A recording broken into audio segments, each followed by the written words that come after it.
Yesu Kristo nansa wusori etida edikan eye ene dadwade ye afofida na so edwuma ne hodo ene wonso hodo nti bedwam dwumadie eba wakwan mu ebusua memoache mesanso ema afihyiapa na we no sia edikan abo ewo Yesu ni wo ene ne sori echi enti eho kasebo ena mede esomo anopa me mabusua nyina afihyiapa mede de ma metra diamond na ensem no de obeti wo mu bie ene se kromafobia wo mo ewa achiase no wa santemantam kire se aban ama ne ho anya ha wo mo ankasa ene galamsefo no ede besie ni efutu sampi so na akoso asoda ahodom ede ama kristofo se kristofo ka ho bi ena Ghana ekonya enkonkan isanse we kristo ne nsu ne suban binti emwa ema Ghana enkonkan manfo sesafiri ho ebi ka we ho mede somwa no pai se de dikan ewo kristo wusori echi kasebo nonsia ede ni afeme hyase nananom ene kromafa wo achiase no wa asante duaben kroponi wa santemantam kire se kokoba ahodo pii na akoso se enipa bi a wo manam kwati kwan so etufam gudie wo ho ofra no se galamse no wo moani enye ho na so ni nyina no sa kokobo no enkonkosi hwe enti abaya ahweye no ama ne ho anya ha de abaya betia ne se wo mo ankasa nananom ene kromafo no won ne wo mo etu galamse no e de asie ni ene ekoba ne sa de besie de wo mochira ba se obi akoto pit no bim obi akoto pit no bampa ya koye ne nipa demo a wapro ato aso be se mpre na ya na se de tesa se shirinke se bibia sisisi ya asase wura na de oton asase ne man de yenkofre no on be ba himfi na be ba mane ti de gina se adwuma no munyaye omunkata amna no so maye nya sa oman no abetwa ntoma si ebo na ya boda wuro wa akronum ama manfo no abestopo wo mu Posi adwumakuo no nso na commander wada ano ewo asifo sumpotem ho kire se posi adwuma yete wo my Ghana munye nne enso be huna posi ni bi handan wo mo handan ya ma posi bia ye kra wo mo ye adwuma ye post station no eno nso kra to de bia wo mo han aya na no kra wo mo fa ne sa commander fo no ankasa nso kra no eto de bia ba bia wo mo tete no eno nso wo mo han saa de no enye enti wo mo hwe na o ma ye nsakremu afa posi atenaye ene ba bia posi fo ye adwuma no na ensiesie ene nsakrai fofrabem the Ghana police na Ghana mamra ama mo kwan se omo ye ho ban e wo important na wo hwe bungalows omo titima ebi wo ha rented premises ebi wo so a go cruise time ye see sa dan na kohwe conditions e wo dan ma na obi obebo ho ban na e friends o sorry anopa oni asomdwe bi a ebesiden wanya adwempa de abo ho ban enti ayensisa o mampani de ato eye municipal any districts chief executive na akoma so say yen hwe se bambo ho nsem ne ye be pagem ne yama omo enya ho akade nom de aye adwuma multimedia adwumakuo no Joy FM ene emu batan anase onuapani na womo nso adwumadie bi afie bia woya ene se woye nkwan na womanfo nso aka wano kakra fi se Yesu wu na se wosori a areho no yedidie wosori nso anije no eno so yedidie enti enura Easter da no enuanom e wo Joy FM eye womo nkwan a edi edaso ne Joy FM Easter soup no na kre kokomnemla bonten so multimedia adwumakuo ho na esewani Easter is a time of sacrifice, a time to remember God, a time to remember your community. Every year, Joy FM sets aside the Easter Sunday to remember our less fortunate brothers and sisters in the community. We are up to a certain point, and then we took a break. But this year, we brought it back. But you didn't think about this year, instead of say about outsourcing cooking, staff, management, presenters, and then clients, any volunteers are the ones doing the cooking this year. And normally it's a children's park, but this year you decided to say you better kitchen and then around 4 or 5 you better check Malata, where we think say the target our target group are. Easter de o kan ho asem wo man Ghana mu a na ye kwawu anya kwawu a na ye framantem nanso ekamia ye se kwawu de no ya na edi hene pa enti enura na efe pa e wo kwawu abonten so ene se na nanom de akwasidaye ene Yesu Kristo wo sori ye na no se ye Kristofo som ne wonjidie no e ka bo mu na ne aye Easter ne akwasidaye wo kwawu abonten so na asene na nanom ye amamre na Kristofo nso ye omode a ne nyina ma kwawu Easter no edimu no nokre na efe pa dama a Christopher enyina na ene soso saa day ene yakwasi dae soso aba abehia enye ne enko ene saa da no ehia mpen ebebre na ye nanane ne mpani ye amamra ya faso de ekoso efaso ekonkunwa demu eko gunsa esa nanti ye bia nyina sesi ya faso ensuo pokesie mba bibia sesi ekogu nsa no ekaye da nanamo de ye ne sa dapon dama Christopher ama Kristofo se Ghana etwene na ase nye ye ense dan konkan papai Kristofo fa kese no so se wode sobo no bi ebo won fi se won su won ban ne won ne yo ka ho bi ntina aya na Ghana konanim na asate aba na chi a woda so a ejina faako we eye futu sema asofopon a woda apostle continuation asafo no ano e woda nsoman empotem ho de ma Kristofo wo Easter bremu se Kristofo hwe Kristo ne su ene ne ban so na wo monye de ye na Ghana so enkonkan Yesu wo ene ne sori no oka bibi kire Kristofo se wawu ode ne ho kire se wawu wasori yanko wiase ne yanko kan kire wiase nyina se wanka adakamanu wawu na wasori enti wiase nyina more especially Kristofo what waka say yanko wiase yanka nche wiase nyina say ono no kwasem say oka so bewu no bewu na wasore di wiase nyina na Kristofo nyina ntie say wo so yo Kristo ni na wote bone mu a onye Kristo ni so ye Kristo ni na wonya mesom fata Kristo a wonye Kristo ni me kada bia say ensese nipa ya Kristofo na mo yanya Kristofo atrenefo eno ne bema ya di mu awie mu di am ya wo say ampase ye sum nyame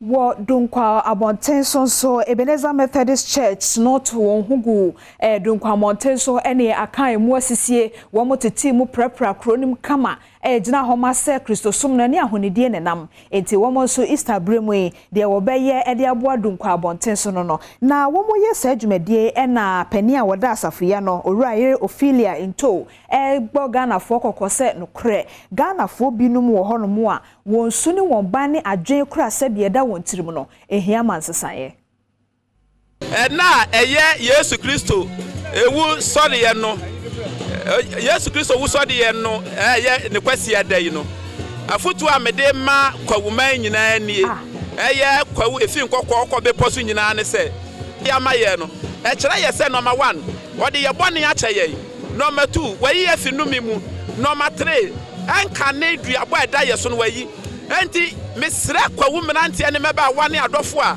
eye edu Easter ya moba se obiara Yesu wu no be wu ma ye no ode beje ye fi boni mu enti iniema bia e bede boni beba e den fom so beba yesra hwefo se wo mo fanchan sofu ikwawu na wo kasa fi na so de me bo ho amane no eye dunkwa ho asem ebeba wakwam nemum yenko ensem foforo so Easter bremu ya na sofu ba konso de afutuo ma empanifu e wo memu se anano LGQ hwan plus no a aya na wo mo soso wo mo krokro no edamra sebedwam ye hwede emra no bekwa akoto ne ahwese beji atumu ana aya nyintum no na sofu yigina Yesu Kristo wo ne sori so bom panifu e wo memu kokose ade bi wo ho aye soso na aka ho wo mo hwe yie na so mo ahwe yie na so mo kokoje betumu a Kristo tia entinsunsan so de bebre won no enya asem ketwa Kristo awu wasori yene nyina nsori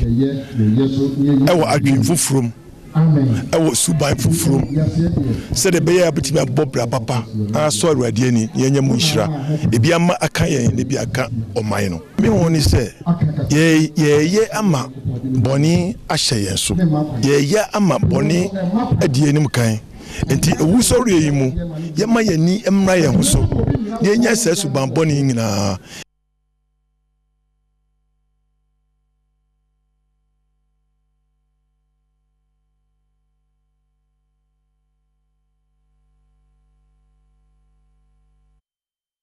Awenade eho ena sofo set osai opare enso ewo na Yesu Kristo wuo ne sorry yechi ena ono so de futusema ama Ghana fo nyina ase no kre Ghana ne de kanko bi ne sakraye bi beba eye enipa ewo oman Ghana nim no wonsu won ban ne adwen ne won ne ye se de ofaso ye wade no ena de sakraye ne beba na se no anko ba ne sa de a de aka bia no eye kwa Yeni Kristo ewuwo si yeni Kristo wa bom dia necessary yeni sorry si yeni na sorry dia na wentu biara ensu enfi ya yafi obi aye mboni a yenje mu menka se de Kristo e de che obufo na omosen ne chen e wo ensesanya bem Methodist de na kwakodi awenade na awenade nso akwakodi dunkwa na so ni nyina eye kasebo a eye womo ye nyame asomfo womo nam Kristo wo ne sorry so de afutio ema Ghana adehye busua Badwam kase no asi enne eye dwada ede dikan mo no chiao ewo Kristo ni wo ene ne sorry no echi Badwam dwumadie no gosoa ekoso enti afofi dey a wo fie koso na hwe phone so wo benya bia hafi say e live e wo Facebook and Instagram wo TV no so odeda hoyia wonkɔhwi mene wa na edi Badwam dwumadie no so somo me de ma metra Diamond memoache e mo official pa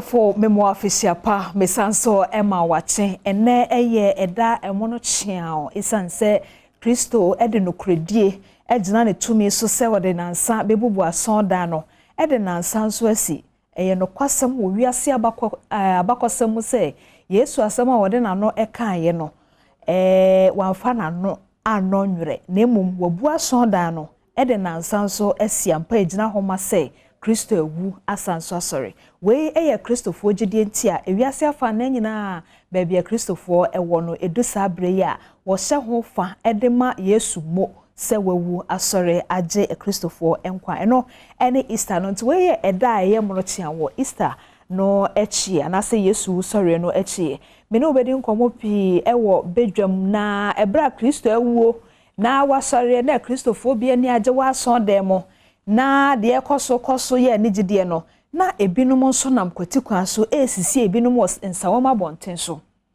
ejure amanfo adangu ebedi sankomo no nemum oman hene kwabena sante happy belated birthday to you mempai bone say Kristo wuo ene ne sorry no ne sorry no ye wawoda no Awurade sorry wo ene wo fiefuo nyina so na afei de ewu bia no megide se Kristo ene de ekoso wa abrabom a ewuo no ewuye enti wasori nso de wo abrabom bia no ehu hiama wa abrabo no fiefo no Kristo ene saa nema ne nyina nso asori enti o ma hene kwabena sante happy belated birthday to you na mamemfa enase ne eniso enso emma saa enyumayefo we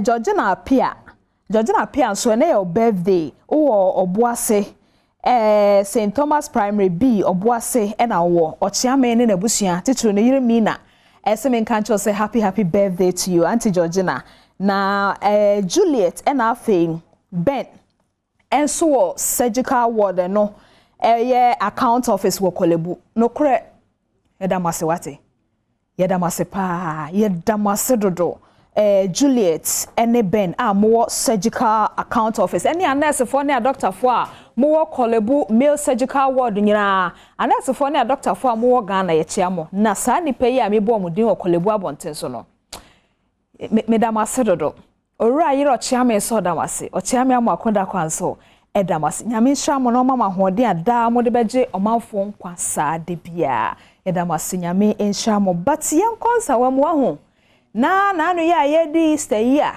te so my he ya party akese yi a ene gide ekoso na sa mo so mo wonsa wo ho na modwuru krofo dangu na Easter bre na modwuru dangu no mo koda he Mira Machi.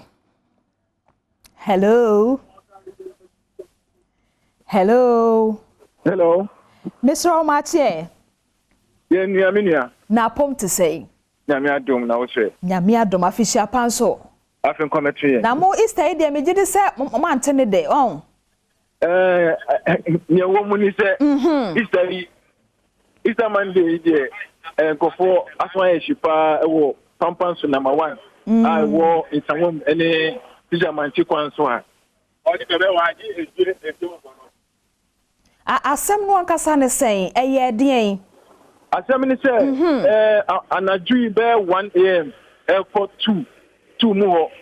Na komo afọ exercise the machine abba ye bon dan a ye di trace so ya twa si abonten na ebu dan na ebu o ma bubu adan be ba ko 15 dunum anaju na anyese ebia ya serve o mo notice bi de omuntu ya ma mo time so mo pentu free ya na atase o mo tete no ko ko mu na nkofo aba edi tuwa be jina nkofo so na ye yi omusi abonten na ye juri dan na gu me pacho to bo asema mi o ye bu dan na gu sa mate wase mpacho o patro se ene desio mu be 2 am ena nkrofo bi di etuo jira nkrofo wo mo dan so se omo mpie na omo juri dan na gu pacho ai me pacho wo mo na omo kura sa etuo no wo mo ye hefo wo mo se ntade ben langard po na ko eni se no ne komo fo atete ni se ya ton asase no ama China fo bi Mr. Why na ton ama China fo but hold on na uni opini ba ko wo komo ankasa mpacho yo me da say hello hello Penny hello Penny Mr. Modi kakra nchire me but me di tete offer yo me fi pampanso number 1 yo me da semira offer na me pacha wo ehefo na de tuo besi mo so de hwe mu se mo nsore mo dan mo no mo ndwiri dan ni ngu no adenu wo mu abantia bi ye fa nu Kofi Akwa wow abantia bi ye fa nu Kofi Akwa ofi ko ba ko bi offer kwadofosu me da bi enkate ye mpacha wo so pa enkate ye hello yeah enkate ye Kofi Akwa yo na obe start yes ade no wo fia na waba wo mu se asase ni o mu dia nti wa fa langard eni niama na langard fo na ba ni tio na wa ma be bubu edanu wa ma be bubu bi adai nti emebim ya wa na ni tanafo bi o mu tanafo bi bebre bai na on be yi tape wa be susu kronu na on be asisi pillar atwa kronu hu nyina na ya wa yes na ahumati be 12 to 1 ya wa ayeti se obi wa ma ko dum ya mbem meter no electricity mbem phone wa ma ko light off de ya we se wa mi di piloda any boy se ukita tuo o mu kita guns any niama po ite upia na mu di to na chibo upia e ba ku na mu di machine asi ite wo ma bubu eda wo kronum no wo ma bubu ni nyina mo be say amafo wo ha nyina ya standard obi ani be dia fa na akosi 1 year obi wo me ni be dia we be da mira of fame pacho sa baby a o kano ho ye new site bi a fe na amafo sisi adan o me no kazai manya 6 years aha na ya wumi aha na me sure drive me driver aha na me sure driving me drive kwa wa ha sisi a manya 42 years aha na abusiafo yen asase ru anu ga wanya almost 150 years asa no owu na say ya no wi anya new site ya ya beta buziata mkara ya wa enti me pacho o de wani sisi a adan be ye sen no madwuragu sesi no adan wo madwuri sesi a no e be ye 10 enti safo na e be ye 10 yo o madwuri akaya mbiru ya de na wo meba ho na machine adwani me pacho se womo a ye juri dan ne gu ye no womo ma ne ma no ne mema no pacho omo wo hi se ni baby obi agwa bontin dan ya jina gaza nya ya jina se nso tokra obi ani baby obeda eti me pacho eba ne say no ye den ya kro de panifo wom say bia mo he me so to bo ase pacho to bo ase ya ko police station wo titamante ya ko ho police fo no police na go to wo ho no oyi ambachi no be 1 o'clock no mi ko titamante police fo buy no before on buy na mo the machine no adwani dada and on buy but see the police ni bia ma akra mpacho wasem na ye mienu wo kire se ebre baasa no moko police station wo teacher man police station wo teacher man say machine no ye adwuma o machine o mu duri ye dan do na police no man police mo fra bi ba before wo mo ba na wo ma dwane but this is wo ma duri dan no nyana agu o ma dure ma fo na dan agu na me pacho ansa na edan dwure no beba so saa ene dasuom we no na kokobo bi saa koso ama mo se mo hu da bi chinkoso ye go hana me se o de tenafo ba ha be 2 times sir ena wa be titi pillar e fe ni wo mo ma ha bio ma nke ko mo to me radio station well it is na man yo it's a man me pacho me ti o na me pacha wo eba ne say ya eya na anya hwekura no assembly member wo ho de e bia onim MC bia na say obi na ba pacha mahefo ne mpanifo wo mpotem ho so say dey me say assembly man no me say wo ma kokrom but ya hia say ti before better na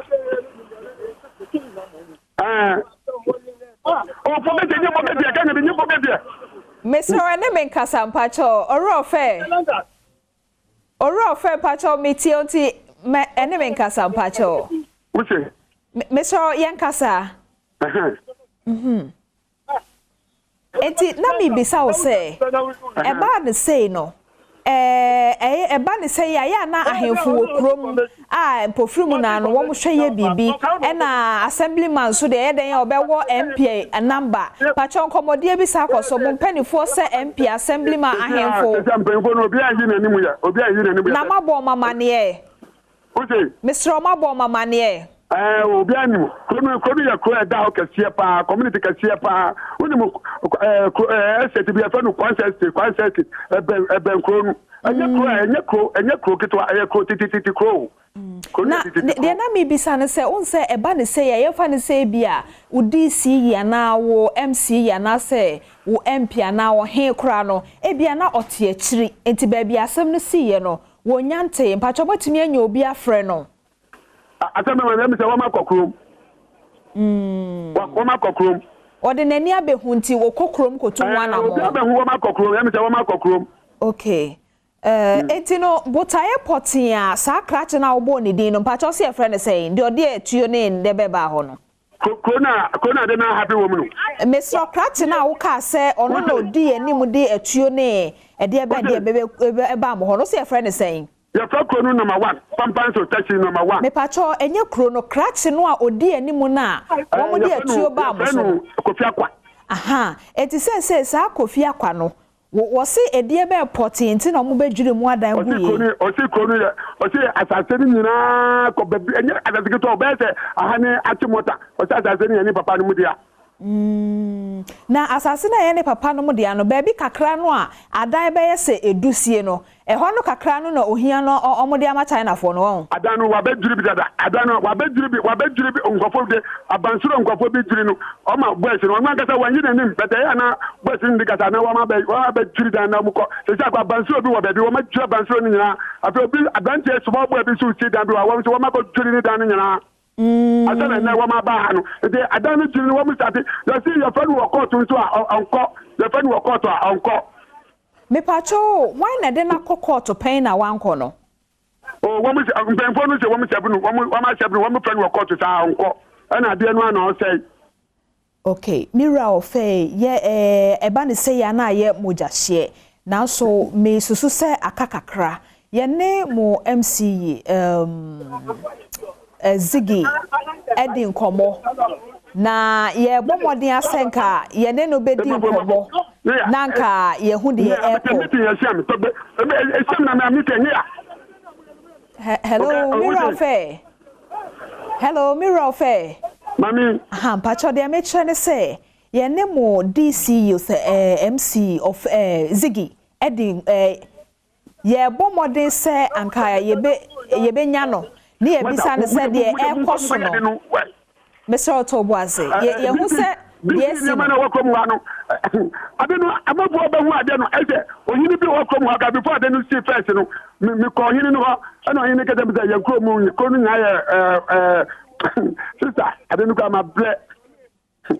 Mirror of ye who said the air cosuni moja now so. Yen share ne kan yi kakra de me patro ne say empaja wo ba me de me na madama why me da say ne mo Mr. Otie me de me pesa otie ase ne say me na ma no de ama why me patro de me kan say ye ne mu DC yi Ziggy akasa na ye bomode say ye ne be kasa na so ye nya no e na ye ne mo MP Obi Amoa akasa de wo kire ne say de Frank Anodom pre na ye mompotem honom MP. Yo, odo na ye MP. Yo, na o kire se de wo boye ho amane yi no. Omonte hwe ntinka ye mfre DC Ziggy. E na ye bomode ase be fre DC Ziggy nso ye nya no entimesrel se de wo kase ho ne ye wo a wanya mfrihia no aduosia numu. Emma ne mmofra se wo maye mmobo wo ho no. Mesra wa assemblyman su kokrom. Enti mo hyase mo obo ma no na ye di ho nkomo wa Adom TV Badwam esu de empanifo betu ho na mo anim ya na mo nya baabi e de mo kakra wa aka no akogu ansa why enti ye besre se aba ne sei no so no mamo nkoje ho akini enkoye ntokwa nkokire mu bebre na asem no kofa foforo ma why onipa na oye we ma ni wife aba rent die wo mi fie enti omo wo mi fie jo ye da say Miriam Pacho me da say why that say hello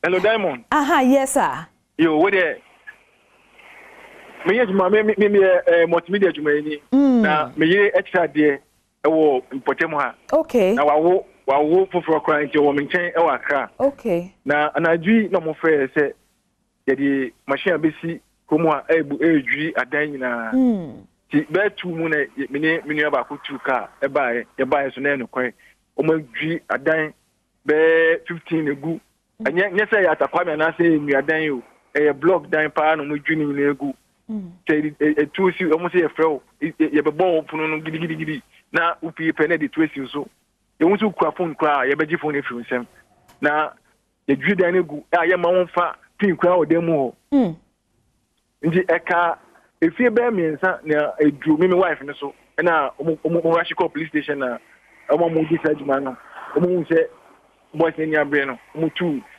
car no edwane free potemo ase they say amu anajo ebedu ye no omo che boys ne ba ko o kan langas no na ko ni se boys ne wo area ha no omo ka omo di sajuma no to omo che ba ko ebro no anajo no pa na omo de ne call police station omo ba ku sisi omo ta no e wo area mu sisi omo di mika egunu so ehwehwe no okay na o share videos na omo block kwan no ne ekokuma se ne ekwa nyina omo de ties egu kwan no mu e share ties e block kwan no nyina na ka bia ntimi ko ka bia ntimi ma be for be 1 hour na ka bia nko ka bia ma soja fo bi na emi so omo ko omo twi kwan no omo pie so na eja omonita kashifu mu omo biebie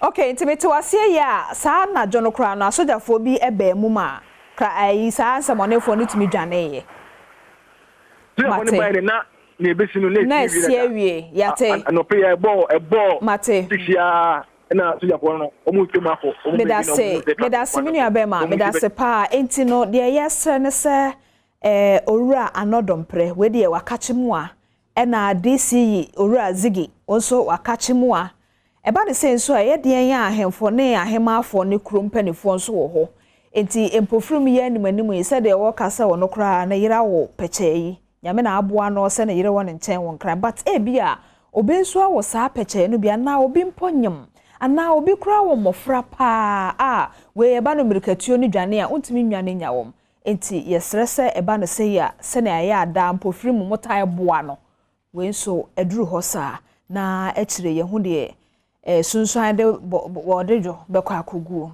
nti emfansi ha but enoso ye de akoso ewo Yesu wusori achi bia ya sanso nya nantie foforo se bibi foforo bi sanso esi but akokansi emonsam Professor Wallace Ayakrado or the bro edo achi me no beto ankomo iso ba no be frame me o se baba munya buke o se me sole na me bie ni gate ono oko jams oba no nti me bie ni gate pe na me hu pio da bi wo I want light no call off na me bisa ni say bisa say e den dey see ana I don't my light off o say part bi wo light part bi ni light na me hu pio da no before pio da no be she djuma na se no na me she ni kankwa na me movie yes me ko ho no makohwe adekude omo holu mi o se odi tuo papa hyen agrada be si me boso na me sai mechi me yes me twa no a o yes o prami na me sai mechi am be fa matale she omo holu mi ni kasa de me twemu ko anum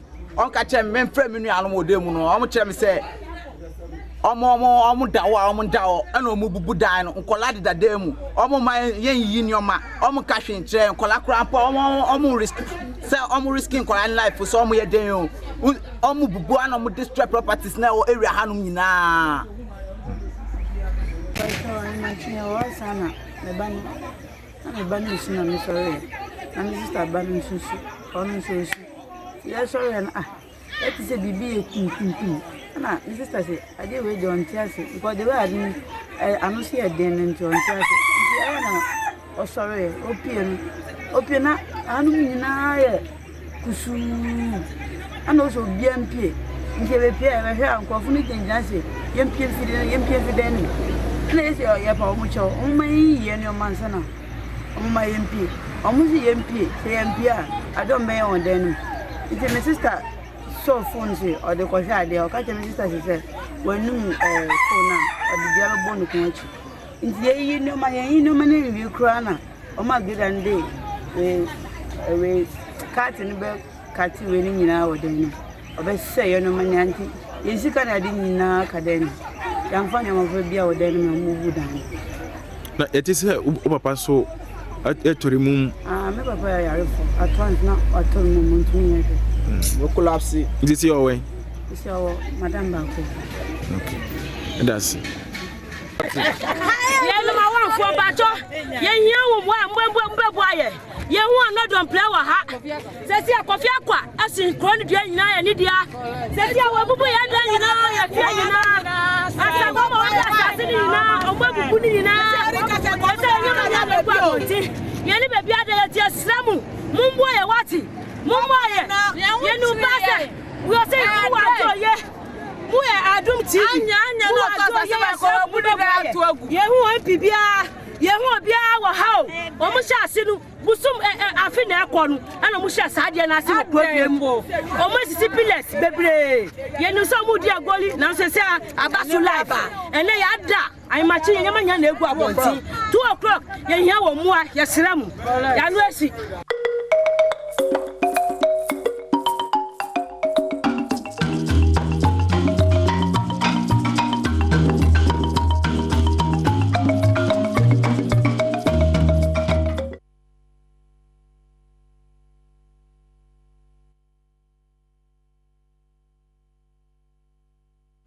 Akwaba kesi be de ba Adom TV so Adom TV so be dwendwuma die so dia wo kesi ho sempa esa Canada pen so ja medin de Enoch Kwasi Wolanyo Wallace agudie catch back pe the only nomenclature of professor's degree in sports the Alregna Wallace the nation's presenter and mesin kunya icon quantum coordinates model esa Canada pen so e wo Ghana agudie eja 1x bet madama womo ese bomodin da se obetimi atwa bet bi ne betiam boa emo asetan ne sika sem so atia koye mesrewada bet with money that you can afford to lose sika sebe nyado editua danka editua school fees yem fa ntwa bet emo opeso twa bet na wo japadi bi ho a obetiam koton na sika no de guso utwane befu na adi ne befu utwane kuma bi adi ne kuma sa no manum ene ti me kan for 1x bed ama se omo ana etechira bo medicine so kwetuen sabrel Jeffas mixture omo so e de Jeffas heba mixture na etuen saba bomodin ada white fita na se odipo a gonorrhea syphilis candidiasis edoi memanom emansonom osentime ka bia eno so betia bo amaniama etuen to yi de ma for ni kire eba shops ne pharmaceutical shops a wodo nyinamu onsa betia ka Jeffas betia bo emo pomodon nsem so etimi atoyie yen hyase emfamfi eye entomo e Ghana nkomom na afi hwesena Ghana Premier League niama Asia course wo week 25 sen so ma say ansana results no ena beto fem na edikan edi ahim e WhatsApp platform so da enti hwema Ghana Premier League matches a hodo etien pin weekend no before ansana ebebo matches no na results ne edi ahim e platforms a hodo bebre so enei se na edi ahim e platforms no so no sa pepe ana etimi asaba so week 25 House of Folk 1 Elimina Sharks 1 Arena Stars 0 ana Ashanti Go Football Club 0 Watford 3 Brekum Chelsea 2 na Bibiani Gold Stars 2 Great Olympus 1 Legon City 3 Mediama Sporting Club 1 RTU 2 Kumasi Asante Kotoko 1 Karela United 1 Deans Football Club 0 11 Wonders 3 ana Afi Biche United 2 Kumasi Kemfire 0 Accra Lions 1 we any matches out with 20 PM e Ghana Premier League akenzi kesia and also 18 to dwenim should highlight no. My name is Nana Dakwa Jesse, together with Philip Sichofairstream, we're your commentators for this afternoon's fixture here in Tamale. All of them on that bench. Now referee Akumate gets us going here in Tamale. Here is Fabio Gama for Kotoko. Now comes Asma with a cross and a Tuga. Lovely skill to go past Buedu. He goes down in the box from the challenge of Asma and it's a penalty. What instinctively a lot of defenders are going to do, they're going to use their body once they can get to the ball too. But it's a huge barge on this man. Anywhere else on the pitch, I think. Augustine Ronald Frimpong steps up and he makes it 1-0 for RTU. Real Tamale United up by 1-0. It's a very, very composed and well-taken spot kick.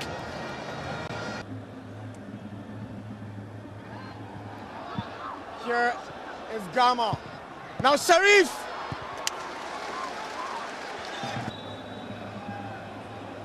It's Patrick Asma against the woodwork again. And now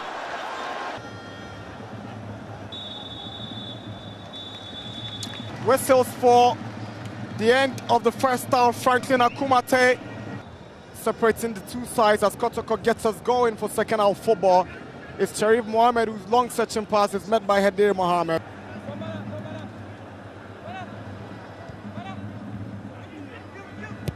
Hadir's cross.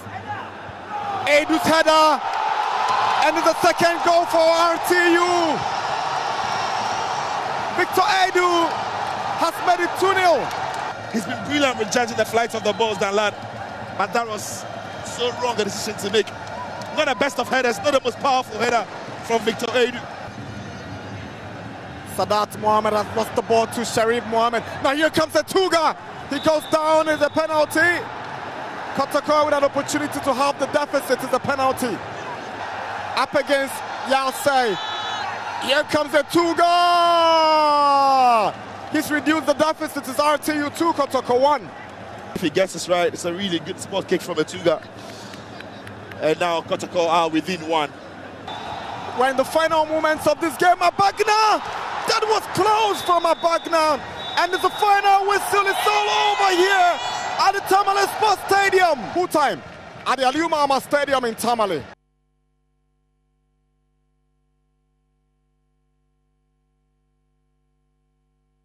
Inti nese matches out with PM or Ghana Premier League mono and the Hunsun so 8 job but Oko University of Development Studies summer lecturer or double as the head coach Edema Real Tamale United Nidin and Ibrahim Tanku Shaibu after the game or the Nkomo Eja and Central 4. I applaud them. For the first time ever, they've done well. For the first time ever, I applaud them. Yeah, and applause is right back to you. The atmosphere was outstanding. Now, back to the game now, Coach. It was a wonderful performance by your team. Can you talk us through what worked for your side? Yeah, Kodogo are a good side by all standards, and we are a better side. We clipped their wings. Where they are supposed to operate, we clipped it. They couldn't get any way to play there. That is the secret. And we saw that in the game when Abagna came on, even though he's not as sharp as we've seen the quality that he brings. Coach, for you, how important would he be to keep him fit for the last 9 games? Yeah, in fact, he has come back, and the coming back, I should think, is something that is going to be sustained. And I believe his sustenance will really push the team to wherever we want to get to. Yeah, you've beaten Kotoko, but there are still some more games to be played, and you need to get good results, especially at home, to stay in the league. How do you hope to achieve that? Kotoko is not my target. My target is to remain in the league. So forward match, as I earlier on mentioned in the beginning, our forward match will begin from today. Finally, people will ask, why can't RTU play like this every match day? We play this way, even away. This is how we play, except that circumstances beyond our control emerges. That is why we are where we are.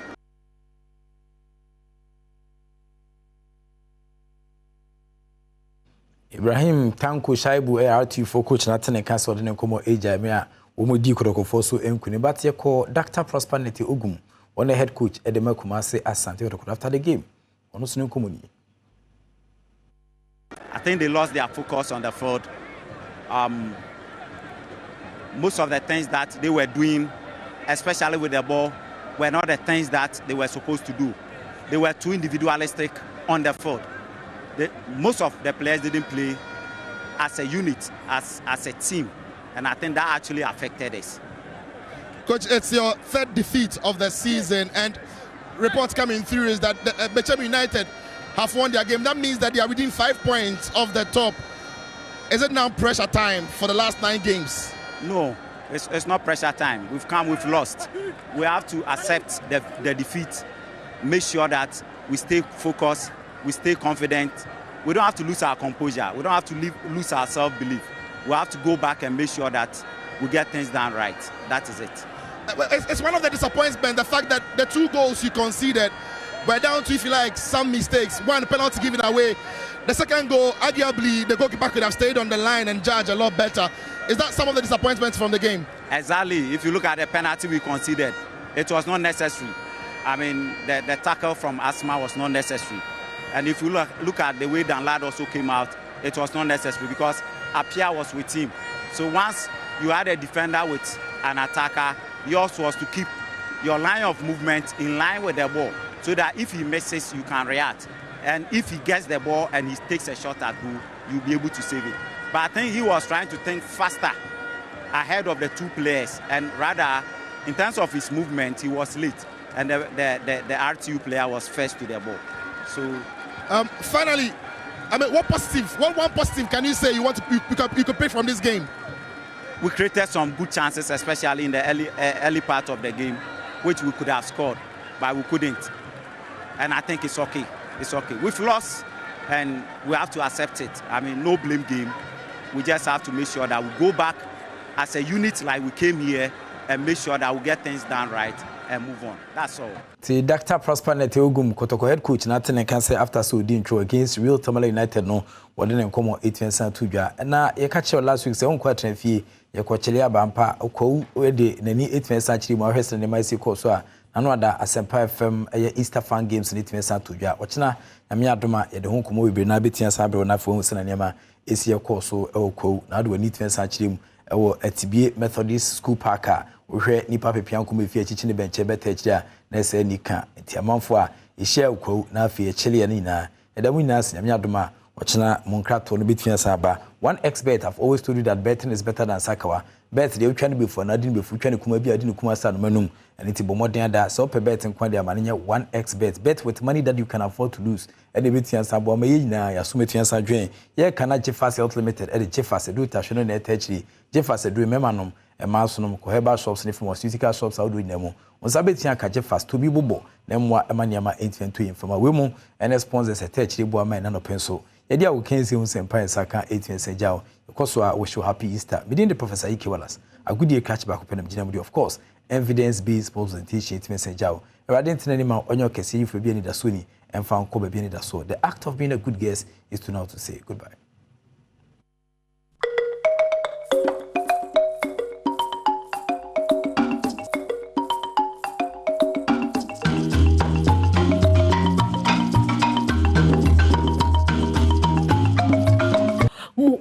yeze ahose pedwumezi no yeze bro nti maybe are wo biara no mama good morning oye wow somfo mama boatema the fantido president for the Brothers and Sisters Association inti no the petra ma make no Easter ho nkomo na ye gudo a ye rizi na enya ponchi biara ze ana de sikan e sie de ze kwatodan ana e kwato ka e buo kura ma whiskeronso Uskalo so bezo to va chill. Ewa na ice cream kakra jollof easy bi.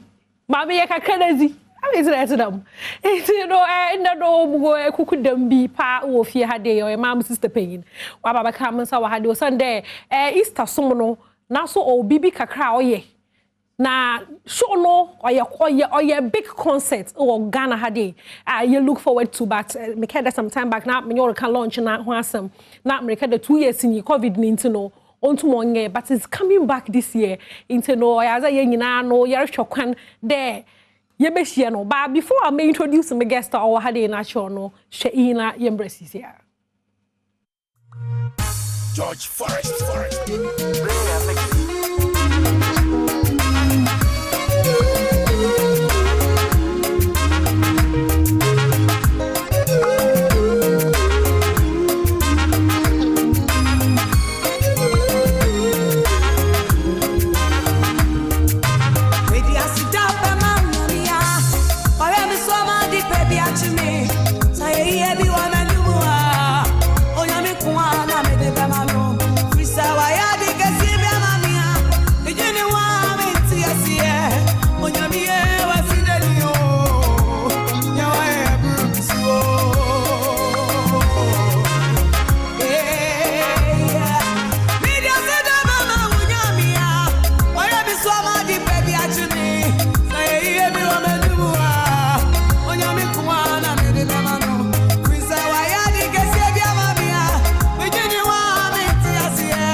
Susumu me just the waso boy why you ko wa or my sister paying mother azida hey swag on mother yeah and walk around we show baby for all chamane said da Empress Gifty and pay good morning I remember who told you from the Rwanda bibi aboko bibi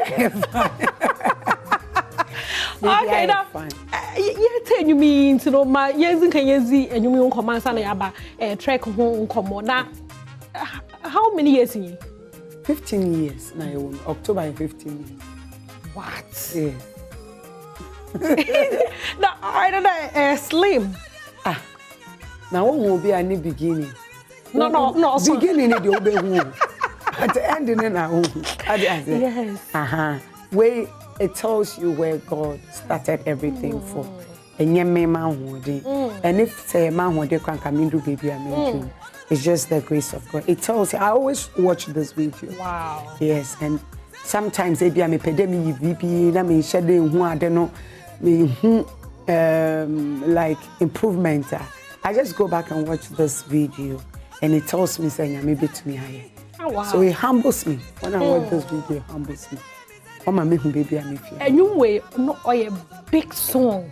Mama can no a big song. And Ghana had yes. Because a event be aside better. Bobo. Now that time is behind.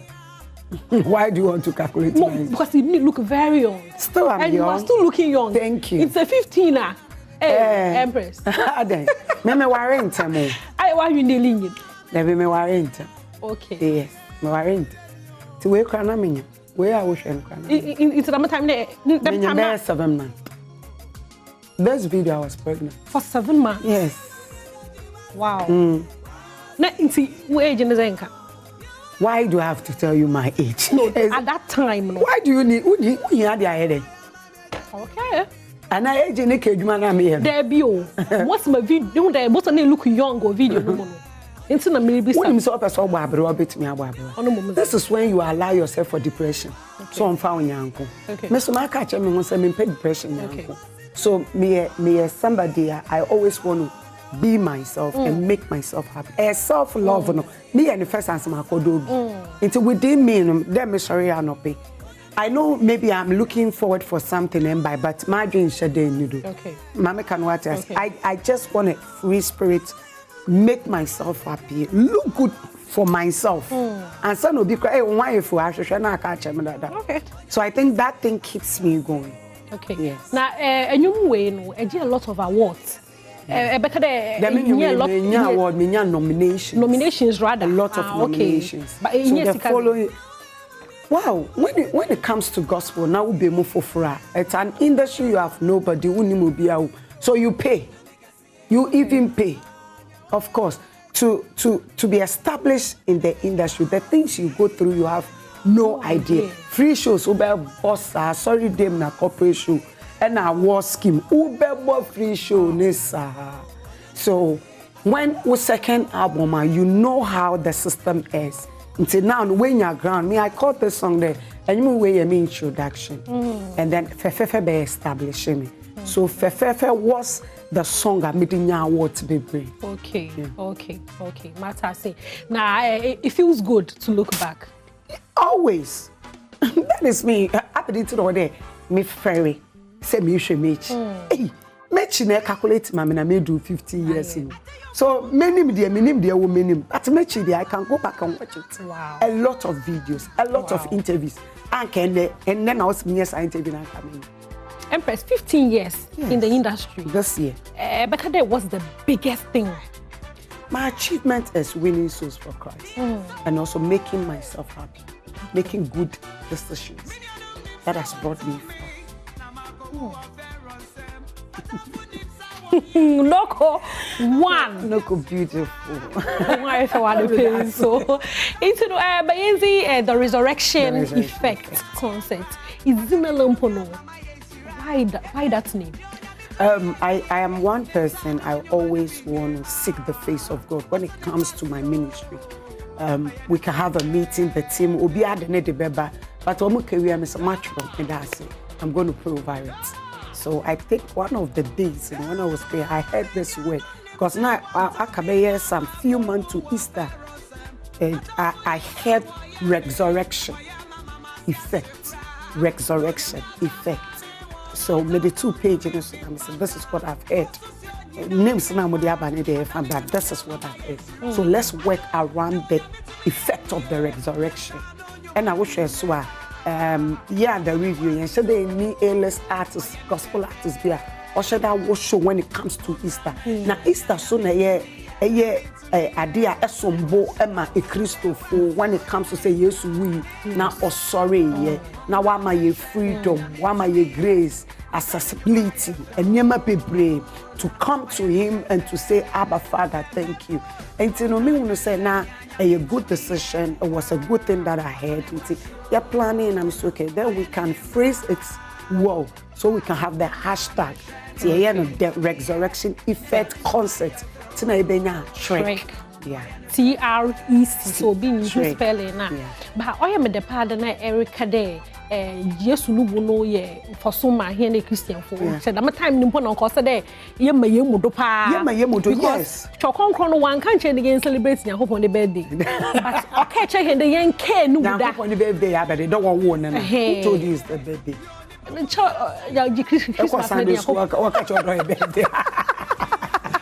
But Audrey, Easter is for Christians. Easter, you see, yes, Mojana ma, yenya power, yenya to me, Yamia, my demand, to walk on scorpions, to declare and invoke the blood of Jesus. Now the cordino will go when you speak and invoke the blood of Jesus. Now healing take place. And yema bebree juma blood ni so from no man to my day no mutwe na nyame yenya the access of going into the throne room of grace metum tena ha na metum ebu ma no maka bibia kire nyame even if I didn't even open my mouth within my heart whatever I have said God can do it because he only shower command and everything around you now say yes we mewa and come know by this time you need to found with you kabano je dey cost online akoye boneka boneka bi also awu kan kre yebeku and I said did you chobwan thank you and you see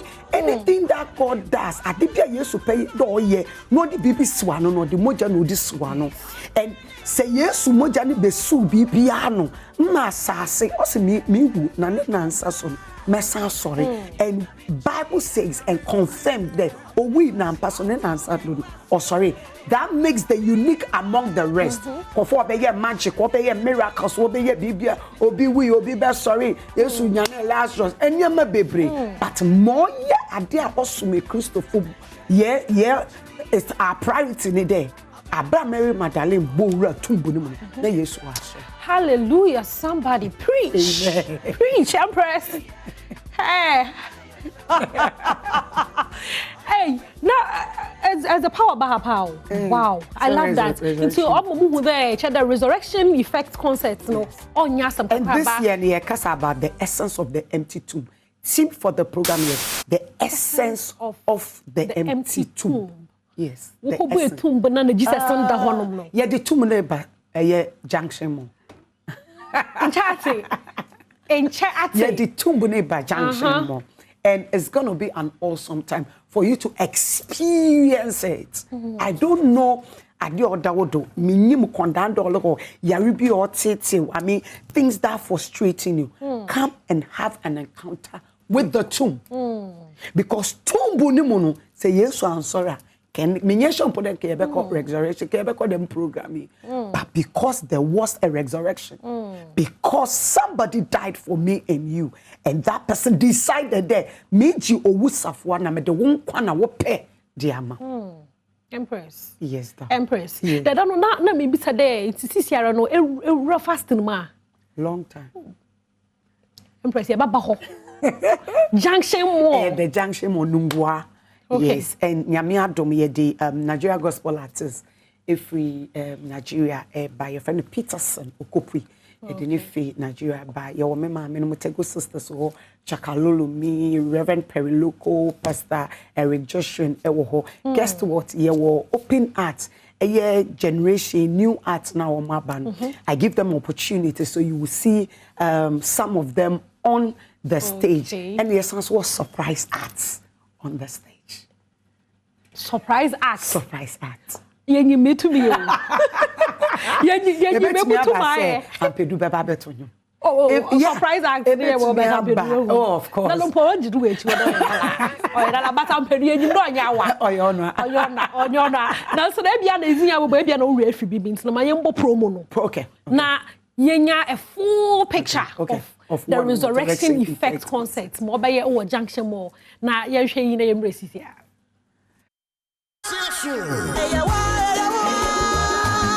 Empress Gifting Ministries assigned their big shot. The Resurrection Effect Concert. Track 22. Do media some teacher daso. The 1 Corinthians 15:3-5. Or say the essence of the empty tomb. 1st of May, 5 p.m. Ewo Nungwa Junction Mall. Ejidifo nyine bochenku. Sada no nyankopon ba wa wato nsa frɛ no. De yasra nengo. Empress Gifting. Ebe dinagro. Anyumtufo eba Badwam adwumadie we awie peye. Ebi ni Peterson Okopui, Tego Sisters, Pastor Eric Joshua, Reverend Perry Loco, any Jakalolumi, Branian Shimbom, Esa Usori Ninti, Yanisko, a free. Track 22, Adofo Asom Emane Baswo, any Dead Days Classic, Remy Spices, Casual Fabrics, The Difference Exquisite Lifestyle, Cool Glow Beauty Care, Media Partners, any Despite Media, ABN, Kantanka TV, Praise TV, and Max TV. The Resurrection Effect Concert 22, Noko 5, Noko Celebration. Yes.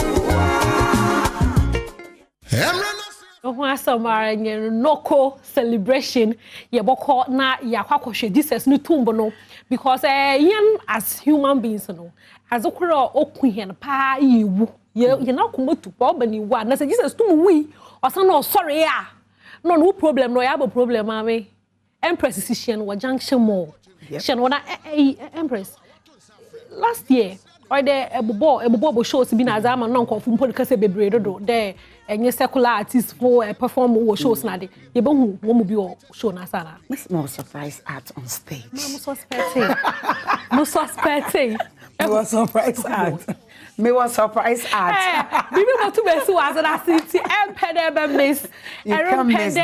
miss trek at all or you have a time or 5 p.m. but your red carpet will be started 4 because it's an outdoor event in it. A red carpet? Yes, by 3 I say TV. So 5, this is 5. Yeah, start show. Empress, but that's a papa. Before I was sorry, I know. A gospel artist. Mami ni show you see one Nigeria. Osinachi, Mwachuku wea nukun wa broni masisi ya mami okay. Wa jeng chira wada munse mi ho. Ghana for any pressure. What to me she share you mama gospel musicians na no mu wu awade na mo share you mama. Some of me women who say aso for be kasa. Violence, domestic violence. Mon shame. It's a hard time. I was say Ghanaians who says to be a gospel musician. Or su na ban or feelings. Society shouldn't decide for obi owo ministry mu obeti aware ho bre na osimi jaya aware na puppet ye ma ni bibiom communion on kobiom offering wonje tithe wonje inti nipa let sa maame ni ye obi asebe one dream sa de ni nyina no oye na dream say me dream life one cut the woman left but because of the nipa beka because of church no the omo beka na we jai minim process na we divorcee a case. Listen to me, having one our mandate and your passport say who could have you e hono kra na wade bia ni wo sister and love orgasm na ye adwuma wa and say you may be fan come on the names all your gospel music because musician on have sex only feelings it is a man need to meet nasi no take a decision say enough is enough. Enya ba ko na obro. Nya mienu na obro. Nya miensa na obro. What no mo to me bro no abantan na woma epegu ho no mo bro. All in the name of what society, what the bloggers, what the war caption the bema. I have enough of it. Well bet now ade. Ni ebabu a wo be woni. Wu Empress. Me ban kwase yi ama. Ai.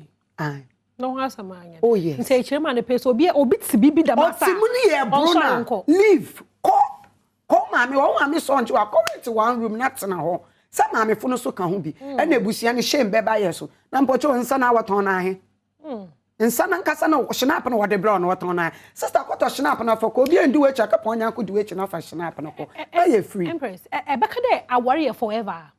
Aware de. Marriage or forever. Forever we.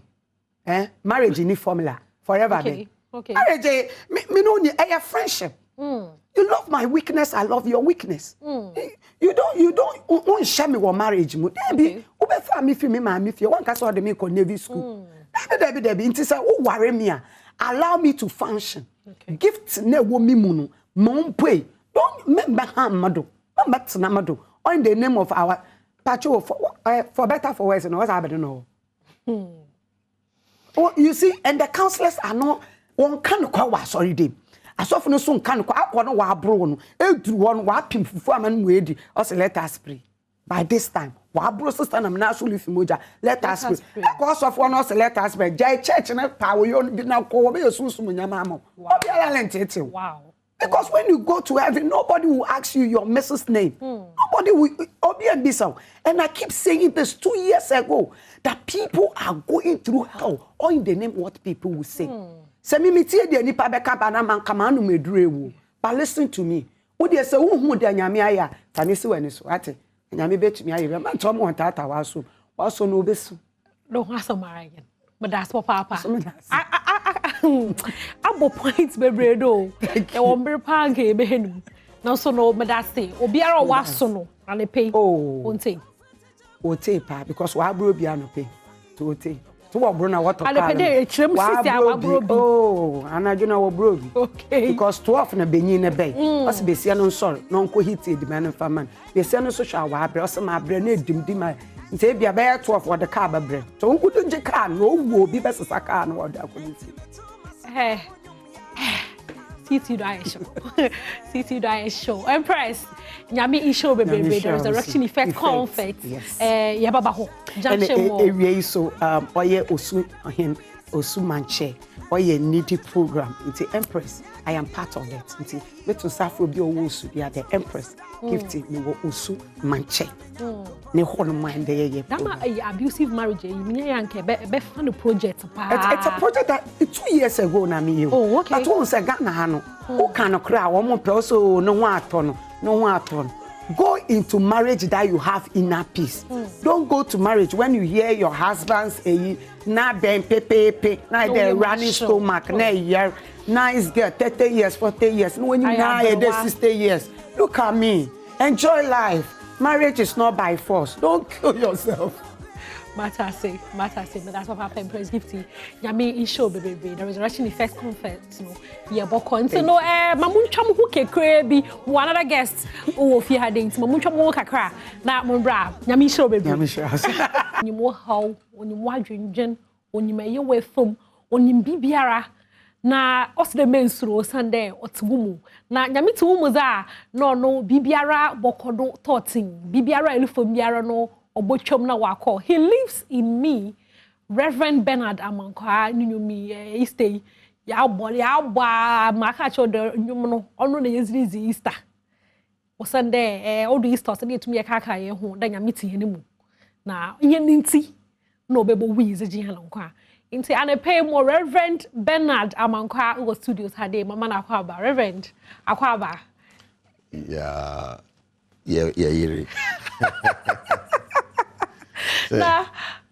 you're that is able to hear. Yeah. Say I can win auntie.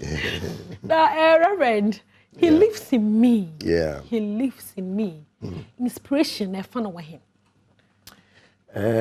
He lives in me. Also, problems. Obia ni uni.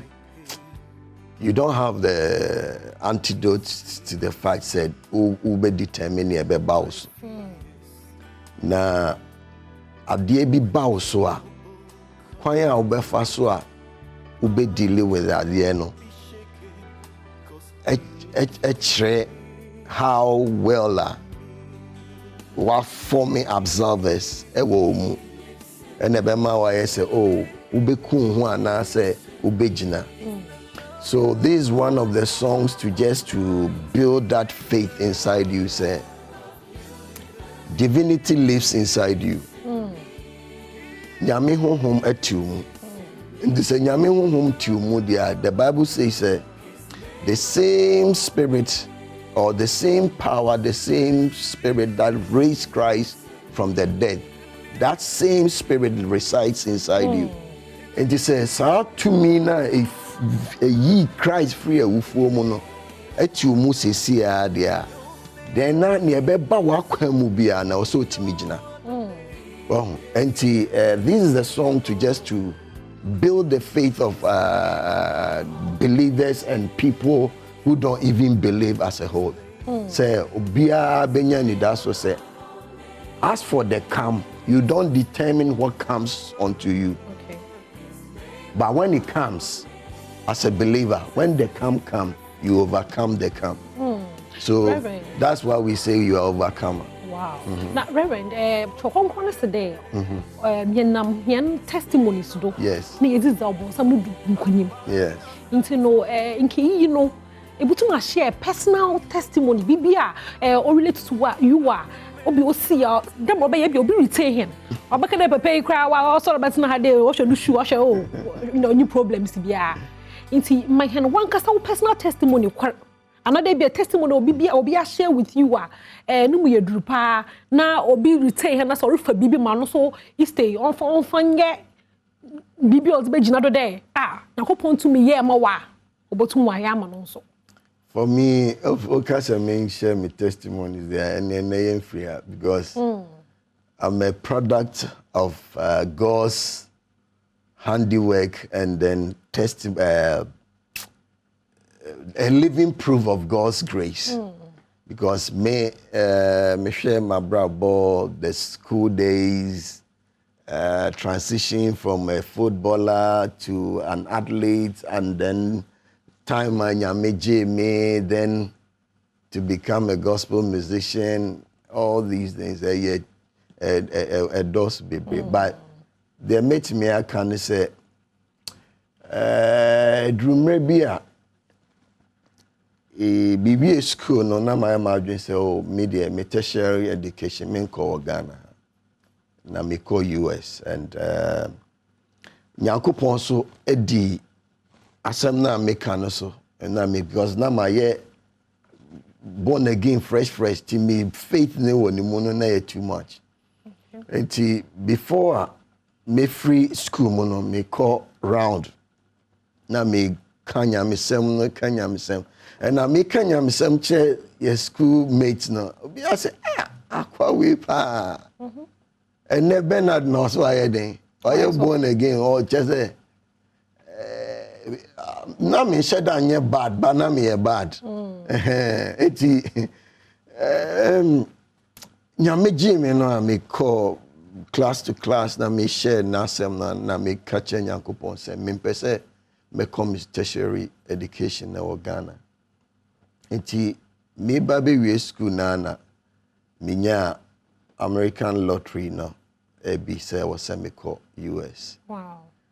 Na fe me gidie wo nyame mu no times 1,000 because nya sana nyame mu adese na matna wa na me breast ano me decided so okay then I have to continue with the na ade na me de aye ade am na mani agye ho say ade we na aba ama me gidie akosoro no. Then I had a childhood brother be I grew up on no US dada. Okay. And okay so me send the papers no and name a passport me be me school pipia fambra because enche na be ye be kobronya nti opese me bantem na ye ko chile those kind of stuff. Enti me yes okay. Say me ni adwenboni. Me package niema ni nyina na me de command so me de ade na ba ne saka me papers now those days somewhere in 1995 ne saka me papers na no those days na American lottery ne yemfa pictures into so ne ye just edin in second me school papers me bibia no de ko file or no ko ye new passport or me dim. Wow. And no de file na chese or me green card or GBBia. Then I was stuck because we were the last batch for these O levels, A levels certificate. We were the last batch. It's enough. I had day say onyame pass on our life there because my bow mu ache say wo dey ade we ya mama ni age am nim say oh sisi no me call US akoye kotua mi school so aye me niam na afi me fe say eniam abaye fine then ade a free me sir na ye bibi o mabrabom Emma, I feel na me gidie na ye ntanta because Nyankopon e bompaye o de ade ama me. Now the guy has taken it. Enti me yeden. But onyame a otumi ade nyina ye there was a day we went for and those days we used to pray. Ye bompaye papa. Enti ye call Badwam Power Memorial Hall na ye call bompaye. The bompire sa ena adeɛ no ayɛ sɛ bibi it just lifted out of me. Ti me ba fie na mbeka che me uncle say me pana chow. Okay. Guy no paper asem no obi anka ho asem bio because also wafa omoma na ye den. Nti nyame fa kwan bi do shawa no ana. Eno no no. Then me started say me car business name, me call other schools so just to better my life. But out of the pains I may come with my car selling, so me cotton me the car be free US buy. Yeah, na me ton. I will be offer so be mommy $20,000 as at that time. Enti na mania Jesus is here no so ever be happen. Okay. Afi no so car no nipa no the day nipa no so this car no ban afi na car na start a smoky black. Hey, okay. Reverend afenyemum.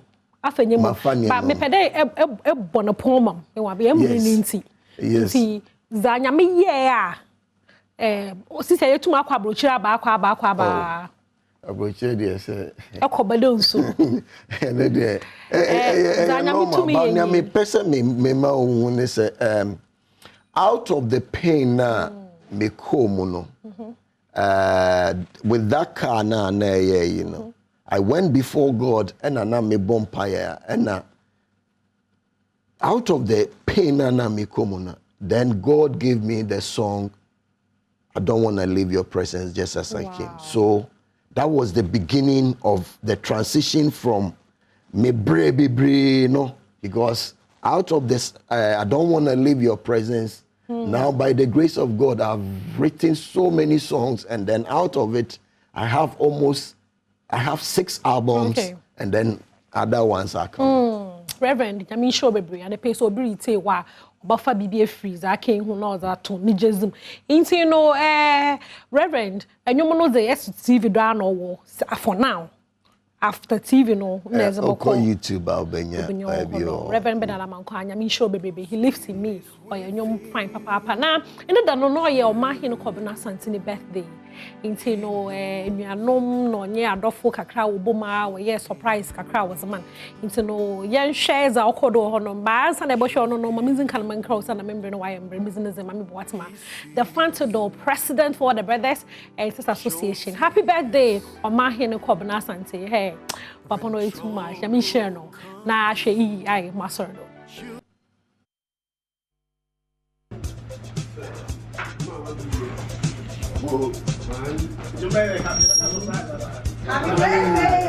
Happy birthday to you. Happy birthday to you. Happy birthday to Mama. Happy birthday to you. Happy birthday to you. Happy birthday to you. Happy birthday.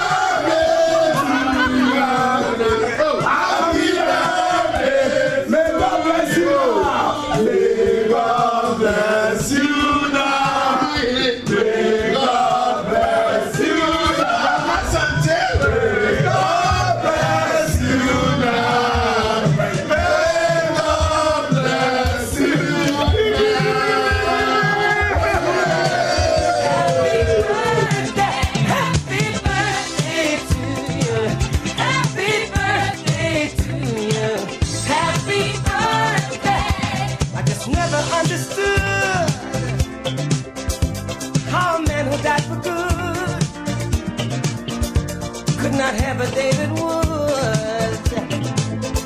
He said, aside for his recognition, because it should never be. Yes, at the point it was so horrible and terrible. But already the only man so Yamisi Unamichi till said I appreciate you so much.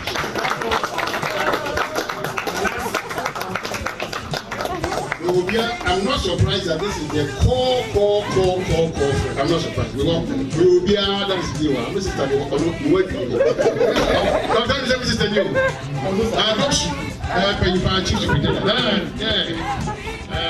Anna, your boy chairman is a you're from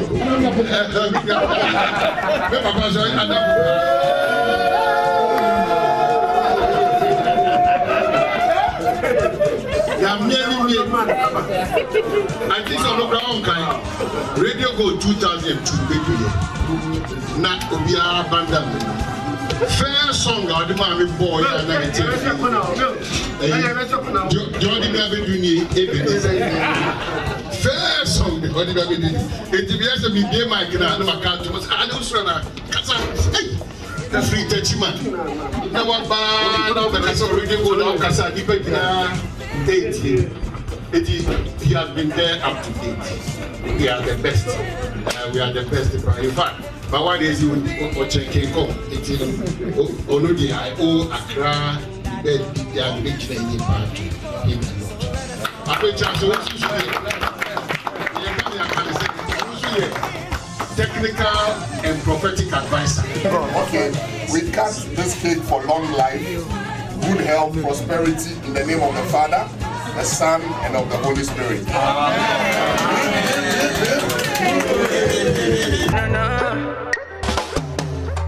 Finally, I see your face. Ooh, oh my days. I've been out here looking for you for days.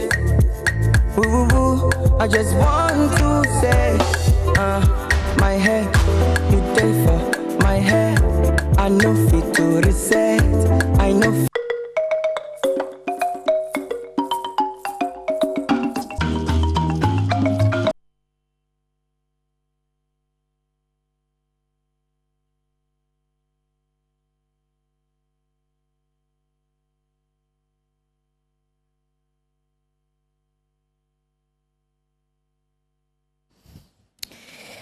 Omai hene kwabda sante, happy belated birthday to you again. Enya mengwangwa se winya sa surprise party no awakra aja wonse mama watena from set hebem. Mitedi se nijie emro so ewiase de yese de otopete no okosodo. Omai he obi a otopete wa wonim no no enti obekoso ado. Ena ewiase so de onipa guo no eno ano twa he party ente se wo man he wota gu pa entenye me ngwa se watwa because me kra me ne ye adwuma hye dan che ye sa so baje me hye enti oye onipa pa enti o man he happy belated birthday to you and that's why ya obosumi na ye nra yi de enije no a na wom na mo me pa ebo a me de wo hye birthday ne se esanse wa woda no ne Yesu Christus wo sorry no ehia ye na edimpu ni mpunti Kristo nsori wo fie Kristo onsori wo busiam na de awuwo bia wo mu no onyane no na ene won sori ewo wabrabo no nkwa na aka nyina ba bia wo bia ka se amen. Happy belated birthday to you my hen abusia my hen edi na oda no na Easter ne so koso Ghana hade ye ka Easter yamfo kwa obi po a na de ani kire framantam mu na ye ni kan ko framantam na ye hwese de Easter no na nigide enigmedi ahodo course no na etie ewo framantam yenhwemra the Akati South District within the southern belt of the region. Dagbamate is known in the region for being one of the cleanest and peaceful communities coupled with a traditional faith. Here in Dagbamate, not even a single church is found according to the residents of the town, and yet there are beautiful structures and projects founded by the shrine without help from any government. In Dagbamate, residents are traditional believers. They worship the gods of their land. Apatokugboji, in a very big shrine that looks like a chapel, every Sunday, just as Christians do. Dufia of Dagbamate, Toby Glue II said the past 2 years recorded low patronage of the festival due to the COVID-19 restrictions, and they are happy to have a larger number this year after all restrictions have been lifted. He has been speaking. We join you. I'm Toby Abujalakadi II, the chief of Badwam. The festival that we are celebrating today is called Apetoku Annual Festival. It's a festival that brings our worshippers, all of our worshippers all over the world together. Over the past few years, we haven't been able to do that because of the pandemic. And we are highly elated to hear that the restrictions have been lifted. So today we are all gathered to have this celebration in a much bigger way than during the pandemic. And the purpose is just to bring our worshippers together and think about our development projects and what to do in the future. And as you already witnessed, we commissioned our nurses' bungalows at the clinic this morning. And next year, we have much bigger projects to commission. The issue here is that we have traditional religions in many communities.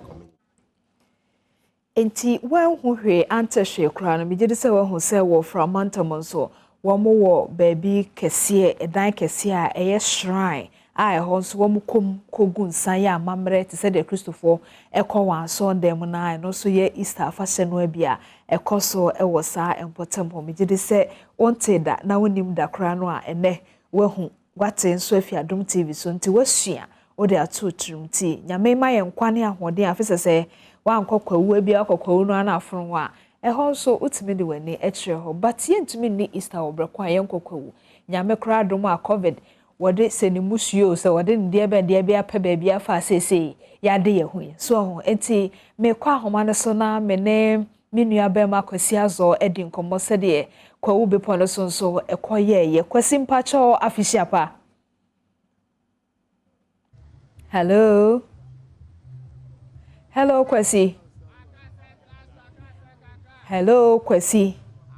Well, ebi anabe pon so no baby ojane said enije no ego so ekoso no because Easter Monday so edi akotene pa ewo Easter dano monti ebi ana wonya ente menkaye but said e tie bia no emfoni no ene enije de no ekoso na Adom TV, Adom Online, Adom FM yedi kan am wo hu said e ekoso bia kama na emumu no enne akoye adwuade ye hwese de etie ewo ehonum kakwasi teminka na nka ode no so ho nchiremu ni amanebo no ede amaye but yenya entenenka no me kai wo se enne bedwam dwumade so wa kwanya se obefre na owodofo bia na wachia no na watewunka se okai no titru Easter bremui wo obi nso a opeso kache ne se wodanase fi se enye na daroma anka bia afi Easter ekura no bi kura anka aka ho so nka wo mote ana ebi nso kura mpa anka onka ho sa nipa ne nso mema wakwanya no afre na wabonedi achia no adanase ebi nso kura bibi foforo bi efa Yesu wuo ne sori ho e na opese Adom TV ahwefo nso oni omocha mesrawo mema osa akwanya ne nso na wafre na ye disankomo no ntifa shochim Facebook no see live enti de opese bia wo chroto ho ne nso wo de fato ho ebrepem no making kan ede ama but sesi ai de ye boy homoden se kwasi azo beteminka na Easter Monday se de kwa obi pon so Easter no go so a ekoso no na one ye ache. Hello Kwasi. Hello Kwasi. Jamana ye pi nenya papa.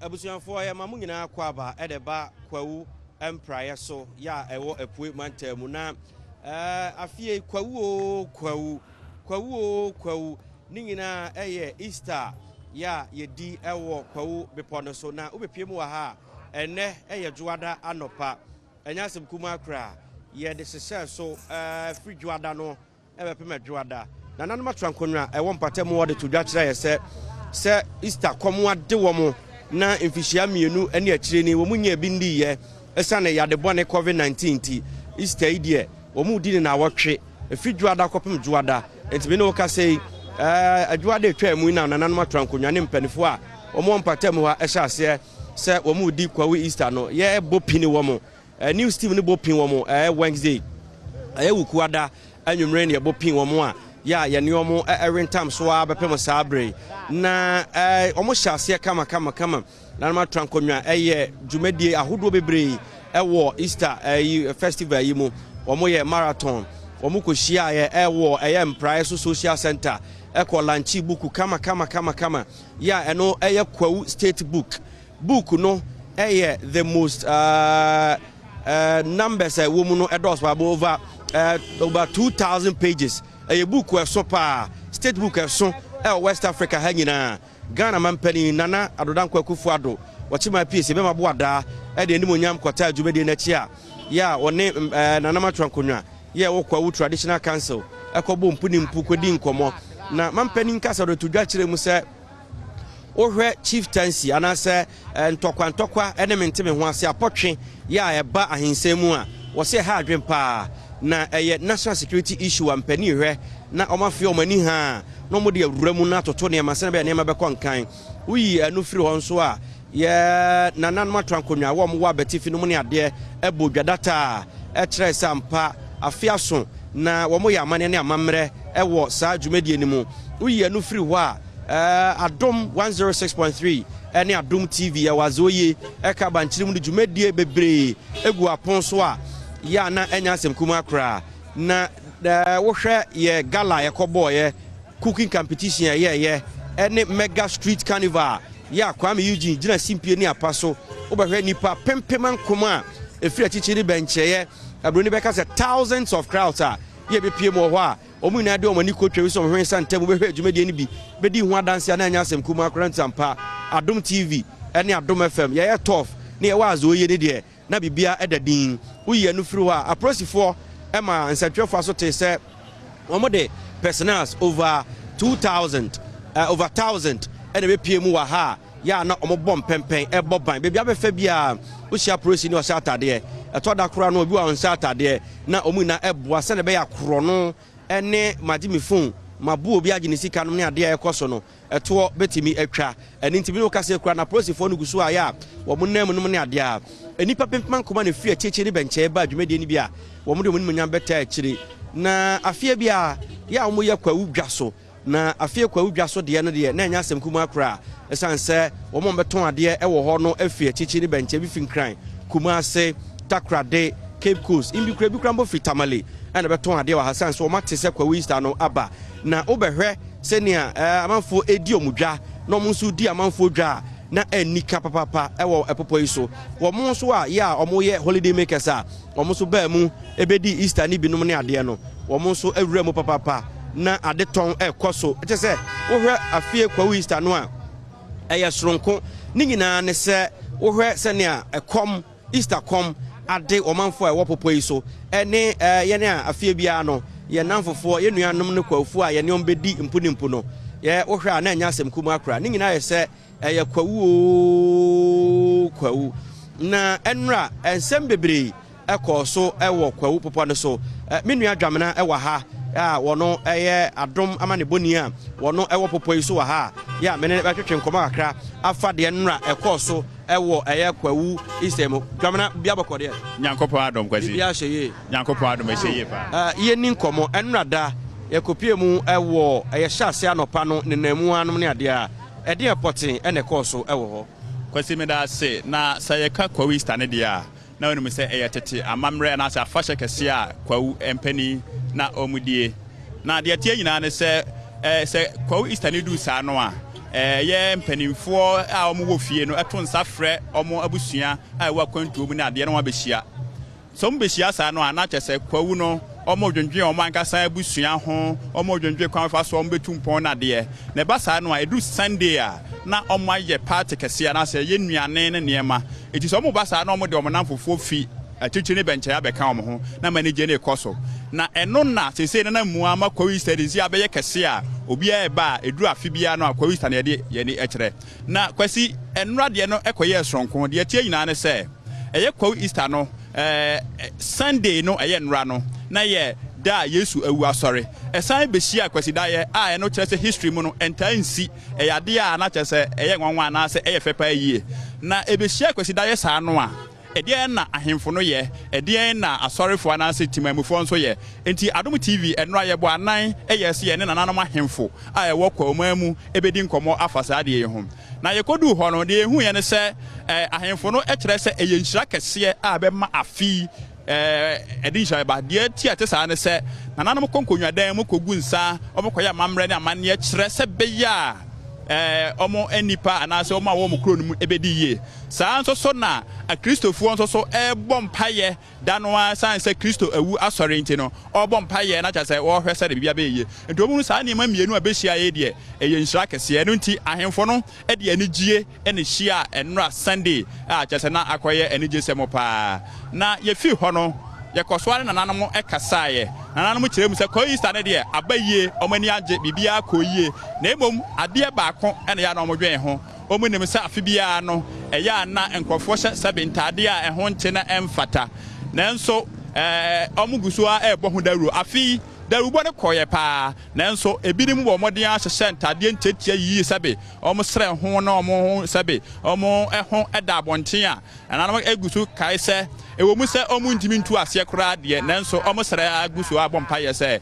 yɛnhwɛ na saa nneɛma no nyinaa ɛto ntwa nananom gu so kyerɛ mu sɛ ewo mu sɛ ebinom fi amanɔne ebinom firi baabi ɔmo amammerɛ ne amanneɛ ne nko nanso woba kwawu a ɔmo srɛ wo sɛ di kwawu amammerɛ no so na kɔba saa nananom ne ha wɔm ɛno nti yɛkɔ so ɛbɔ aporɔ ne nnipa bebree nso kasaeɛ na kwasi ɛnɛ yi yɛba ne yɛabɛhwɛ ɛnɛ yɛ Monday yi saa bere yi dodoɔ no a ɛsane ɛkɔ nkɔkɔɔ ebinom kɔ nkran ebinom kɔ bi ɔmo fi baayɛ yɛne drivers ni bi ɛwɔ ha a ɔmo so yɛne ɔmo bɛdidi nkɔmmɔ ne yɛahwɛ na yɛhwɛ nneɛma a ɛkɔ so ɛno nti saa bere deɛ yɛnhwɛ na yɛne drivers ni bi ne nkɔmmɔ saa bere Diamond ɔtɛm nka a wohwɛ m'akyi ha a ɛyɛ nkran cars ɛna egu so a yɛ a ɔmo loadi ɛwɔ ha ne nyinaa ne sɛ yɛbɛdi ɛna awie na yɛde awie ne deɛ ɛdɛn a ɔsɛ yɛkɔ ekuro mu yɛn a yɛfiri baabi baa na ɔsɛ yɛkɔ nti no anɔpɛ yi wohwɛ a ɔmanfo dodoɔ no a ebi kurakura bag ebi soso ɔmo bag yɛ a wɔn kɔ baabi a wɔn firi baayɛ mɛnsa ka aberante baako a mpɛ sɛ mene di nkɔmmɔ kakra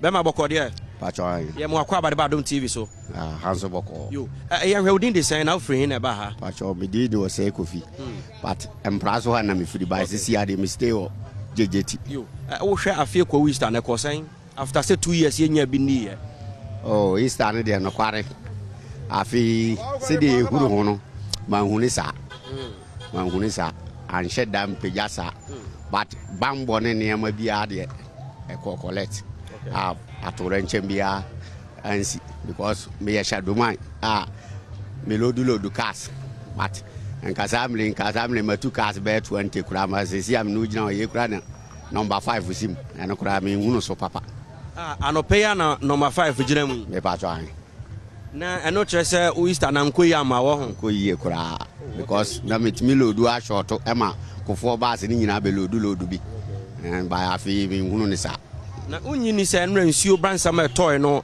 ɛha adwene pa amamanfoɔ ɛkɔ nnura na adwo no nsuo ne deɛ tam ɛde tɔe ne deɛ menyɛ sure sɛ ɔmbɛtumi akɔ ebia na yie na ɔmo boaboa ɔmo ho deɛ a tie bɛhwɛ anim kakra nso hwɛ adeɛ yo Sabre Diamond wohwɛ a yɛkɔ so a yɛpɛ nipa a yɛne ɔmo bɛdidi nkɔmmɔ kakrakra ɛwɔ aha no mu sɛ bɛma bɔkɔ deɛ yɛfrɛ wo sɛn mpatwɛ fɛ madu sɛn ɔfɛ du sɛ wofiri ha na wofiri baabi na baayɛ mpatwɛ dabi mefiri sɛ akra na mefiri baayɛ okay afie kwawu Easter no mo a moayɛ kwawufoɔ a yɛ a mote mpata mu ha no ɛkɔ sɛn afie deɛ ankɔ ye because wohwɛ the last 2 years ɛtwa mu no sɛdeɛ nkɔfoɔ si baayɛ ne ahokɛkɛn baayɛ na afei deɛ yɛhu ne saa koraa nanka obi ahwɛ sɛ sɛ nkadeɛ no ɔmode bi akyerɛ nanka afei nanka obi ahwɛ ne mu sɛ nka bɛba paa but afei yɛhu ne saa because wohwɛ the last years ɛtwa mu de wɔsi baayɛ no nanka adɔpa baade sɛ nka nkɔfoɔ wurahye kɔfie sɛsɛ ama yɛyɛ adoafo na ɛka sisisi hɔ obi akora ɛnya nkɔfoɔ mfa nkɔ akra but nanka wohwɛ the years ɛtwa mu a na wotumi sɛ nka baade sɛ ka sɛ buvu saa nti afi deɛ bɛka sɛ yɛhu ne yɛte sɛ deɛ na ɛteɛ first okay mate yɛbɛda ase adu sɛ Sabre ɛgu so a ɛna mu yɛhwɛ sɛ yɛne nnipa bi a yɛ a wɔn ɛbɛdi Easter ne bi ɛdi nkɔmmɔ ɛwɔ ha no mu sɛ Sabre me nsa ka ɔpani baako ɛwɔ ha yɛfrɛ wo sɛn Ebenezer Samoa Ebenezer wofiri hin na bae ɛfiri Kasoa yo wohwɛ afei kwawu Easter na wofiri Kasoa bɛpie mu a ɛkɔ sɛn me ba somewhere Friday, but I was here. Okay. And then I say, video qua. By now we are drop for. Yeah. I buy and I had a door in him said as a Ibinya, the say, Ibia, it's you to know Ibia, almost a them, the Ibia on Bipiaba, the Yami.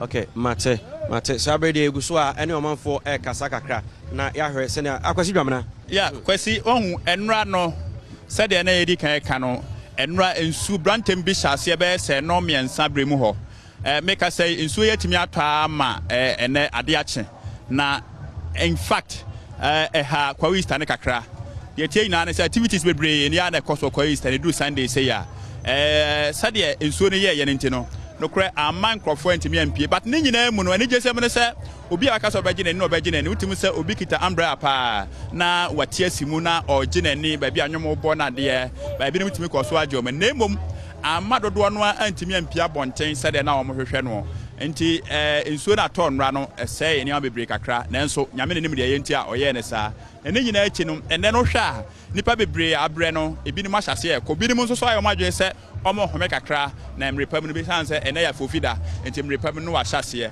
eno nti hu sɛ sabre nipa bebre enni kromu a na no nkyerɛ sɛ bi akwa Easter no bi a bibisa nkoso na emmom no dodo no a eje o ma home na de a enche kra no best hye esan na kwasi ade ba kwan ni kan sɛ ye ne nkrofo bi di nkomo sese ya na asɛm o mo kan sɛ o mu sikasɛm o mu ni sika o mo de faka akɔ mo nchi enti no o mo ba ye sɛ o mu sika ayira nipa makoma na o mo kyerɛ sɛ o mu sika ayira o mu ni sika o mo de faka enti sesi ya no o maka ha akɔya rehosɛm na de ya dawafo no ye sɛnka omo fa bibi mra na nka omo ntimi fa omo nkɔ no omo so sɛ omo phones no niema nyina no eni ha etimi ka sai de omo so no aka nsinsɛmu a kwan ma fa so omo bɛkɔ de akɔyɛ buachi bidin enti jamena sa story no aya na taisi yesika yera yeni time ya de bɛkɔ ye ntimi nkɔ munye mobile phone na ye mfa nkɔ me feel sɛ afi de na nka to atwa akwasi oyɛ den ya enigie no ebi ne mogye ema ne bro so enti ne wi afi sɛ wɔde sika wɔde bae no otimi di ema ne sa ebi nso wɔ hɔ a sɛbe otimi da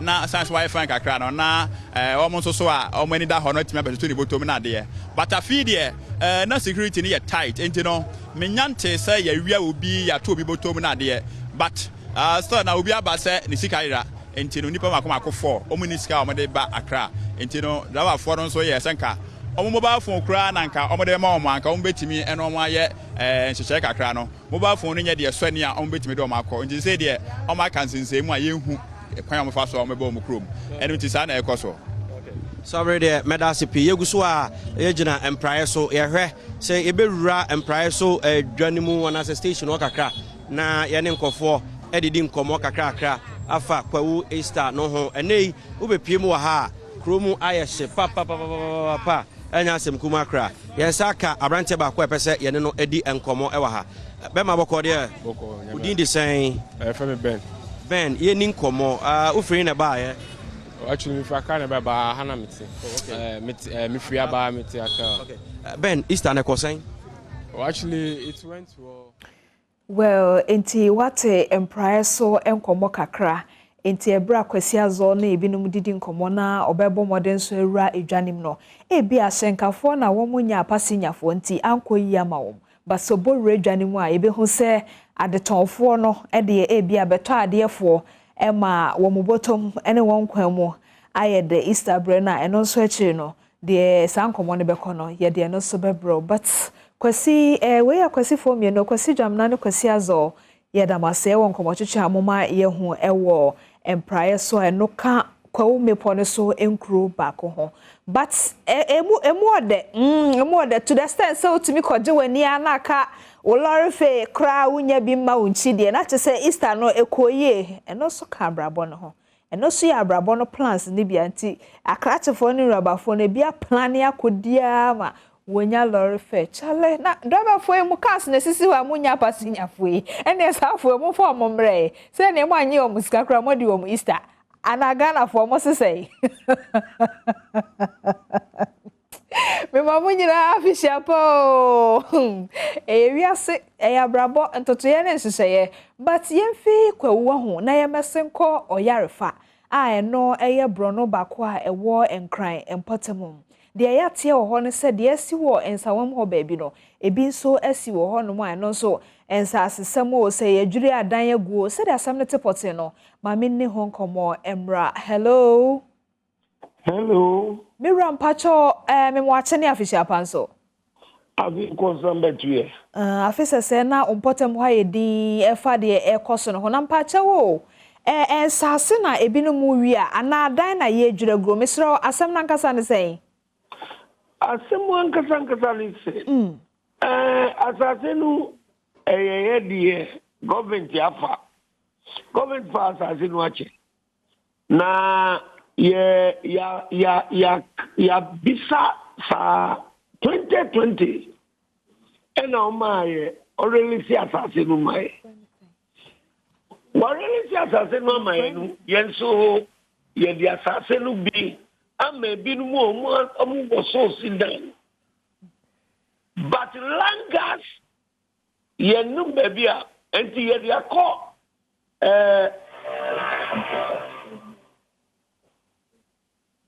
ye di akọ we National Blue Gate ya report we wo last week no ye wo na on say minister our council or wasuma say omumba na omumbe bubu ebin mudan ana mi ankasa mi kesanu mi property no administrator entimini no kokasa ana of my Tuesday no I be calling children and 1 a.m. no microphone no the police in the way almost vice president and onuna wasmo and a Freddy Blay enti we yentiase na ye pese ye se government no be ye prepare 1 a.m. now the langas moto and the police for and the two we pacho serious pa Reverend Sowa Mami me pacha wo boye na yente nkomo na siye enkomo na hyase no de o kan ye ne se asase no eyeyen dia me pacha eye wo Reverend Sowa ene ehefo dia a mo ye ehefo me ye agbawe family pacha se mo ye den family boy alba but asase nu die agbawe family na mi amikasa nu mi agbawe pehin yo me da se na mpacha o ka bibi so se mame hawa kumsen ba ho mamo ne kasa mo ka se nya me boa o chena na mo mehu no na oyare fa asase ne hawa kumsen de mesro twaka be ne wato ho ana se ho asem te se mpacha me yenti ase mi wo no mu friend say mpacha why frey madam hawa kumsen no wasuma aba say omumbe gredi baby omumbe gredi yedanu mu a yasi wo ho no enti mi faka ko enye say wonu ankasa but mininu kasa wo phone so through the police are osuma ba no mininu kasa na on kan say mi say me ma yi baby no amanu assignment bi say on fish pond or something there. And I make a tell them no. As I say no, baby ye wonu government ya yamai. And he said bribia ebe ye the crap say obeba onu nkasa beba. Na ye transfer na ye wu project your dibanu. Na fe die crowd obeba nu say ye di bi kwa be kanu amanu e bega Mininu come when you na no tiasi. And I'll say police one with the bulldozers. Now Tuesday and no part 9 o'clock. Never out. That was last Thursday or Friday. Last Thursday. Jimmy Katianu said because of Easter Nunti, I say oh Tuesday 9 a.m. Yeah, preparation. I mean, we are command national security. Petition. And also, my way say, young papi, my petition, no be there. Ocha, Rebecca Kosebu. Now, Fedia, dear, Aban, the Rebecca, now can I but all of a sudden, I'm matching 1 a.m. Na omudi those about na police and na langas omo abebubu omo sewusha pictures no makaje me back mu say omo post mam wo we no so yes na mo kan wa temu mai na we nkoye we enkopa trouble kese mba yo Reverend Sowa eti meeting komona se yi a mame hawa kumsen no wone ne kasa through police ni bia wo frɛ wo phone so ema wone ono ankasa kasa atenene ema ono kyerɛ wo sɛ Easter ninti asase ne de omu hia e de aye face pon ama Ghana aban na emom ka otena bnada anopa no nkromu nhia anya saa na me pacho enti ahomachi ya amachofo ne aposifo begu ho yi a wo madwiri dan go me pacho wa frɛ no na watene nka. Oh, send me nini number, but posi ni no ofre wo no posi ni no ofre ma wo ne kasa ye no mesra wa frɛ sa posi ni no da bi no mo mi ni mo na number o mo de frɛ wo no wan save wo ho da bi say free Jubilee House. Eti Jubilee House ho no omo frɛ wo no omo free Jubilee House. Okay, me pacho Matias here. Mr. Wo number omo de frɛ last Thursday no.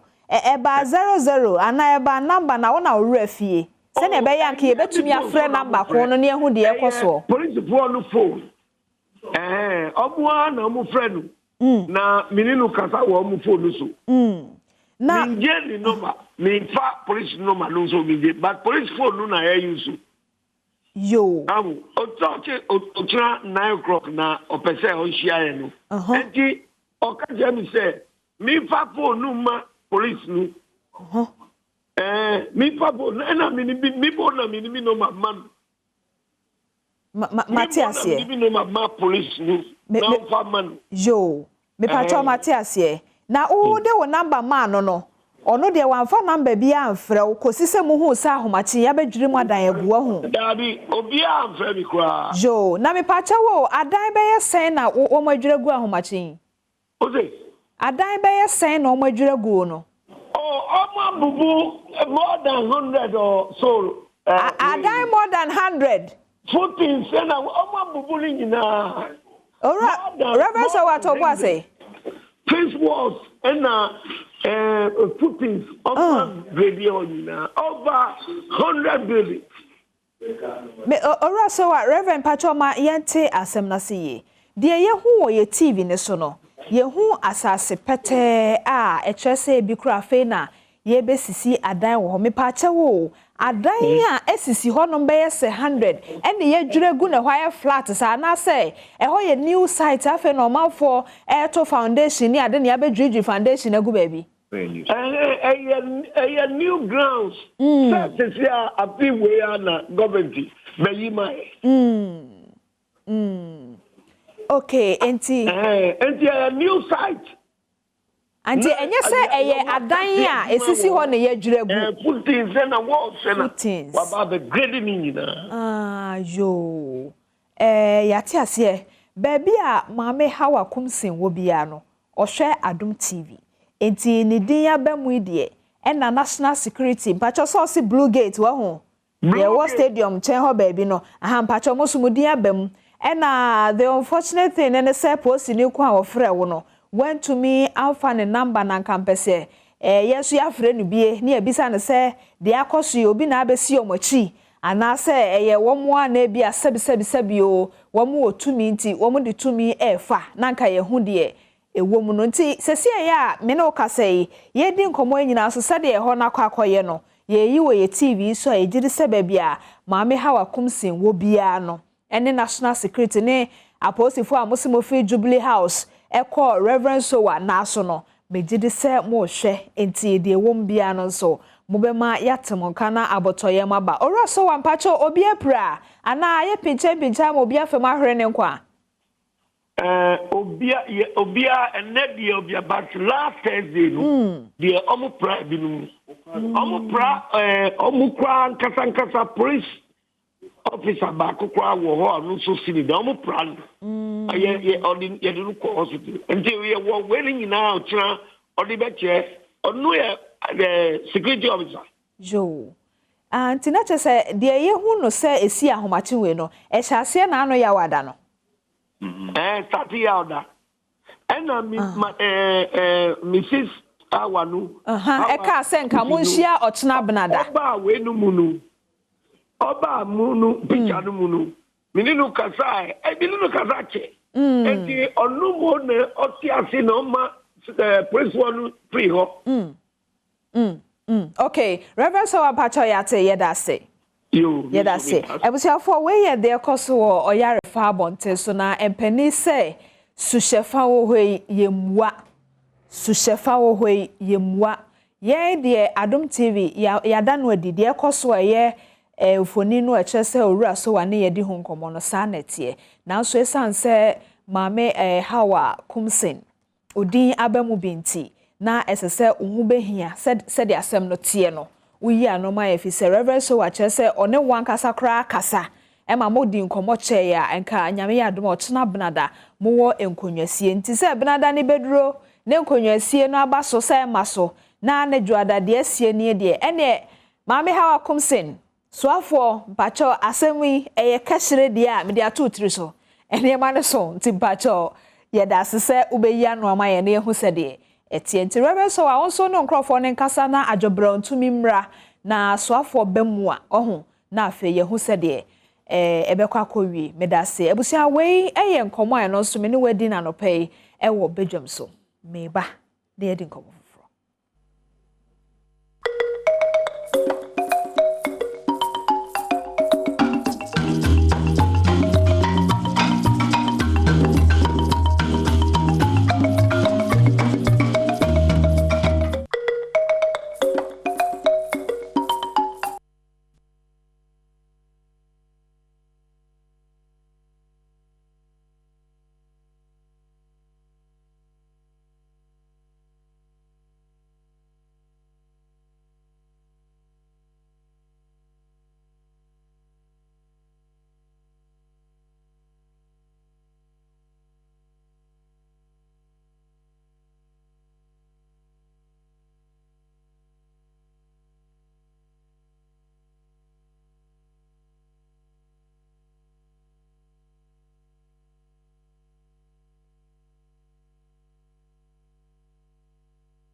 na sie no ana migo so de ma so wo hwe Badwam dwumadie wei eyeda emono chiao ewo Yesu Kristo wo ene ne sori achi Badwam dwumadie me da seseda wo ye ho adaje na enafo fidare nso woni ye eche mesro me ma wakwanya no na wafre odofo bi apesa ochia no ekwan ho Facebook na see live until the fa ho no mo a making kan atosa ankra no e de ama na esan se ye bodama ebo frifie nti me be hyase abodam na fifie me kan saa na me de nchia no e hyase fifie wo bra won so wo je saa number si a wo be frɛ me e de afa so 0302211701 0302211702 0302211703 me hye edam bono ase ye nchia na fifie a me chia boaduafo nyina boadua hene berima kwasi mechiao na akwatia hene osabarima kofi ahemfo amowo akwatia boadua denchembo mansi mu ahemfo nyina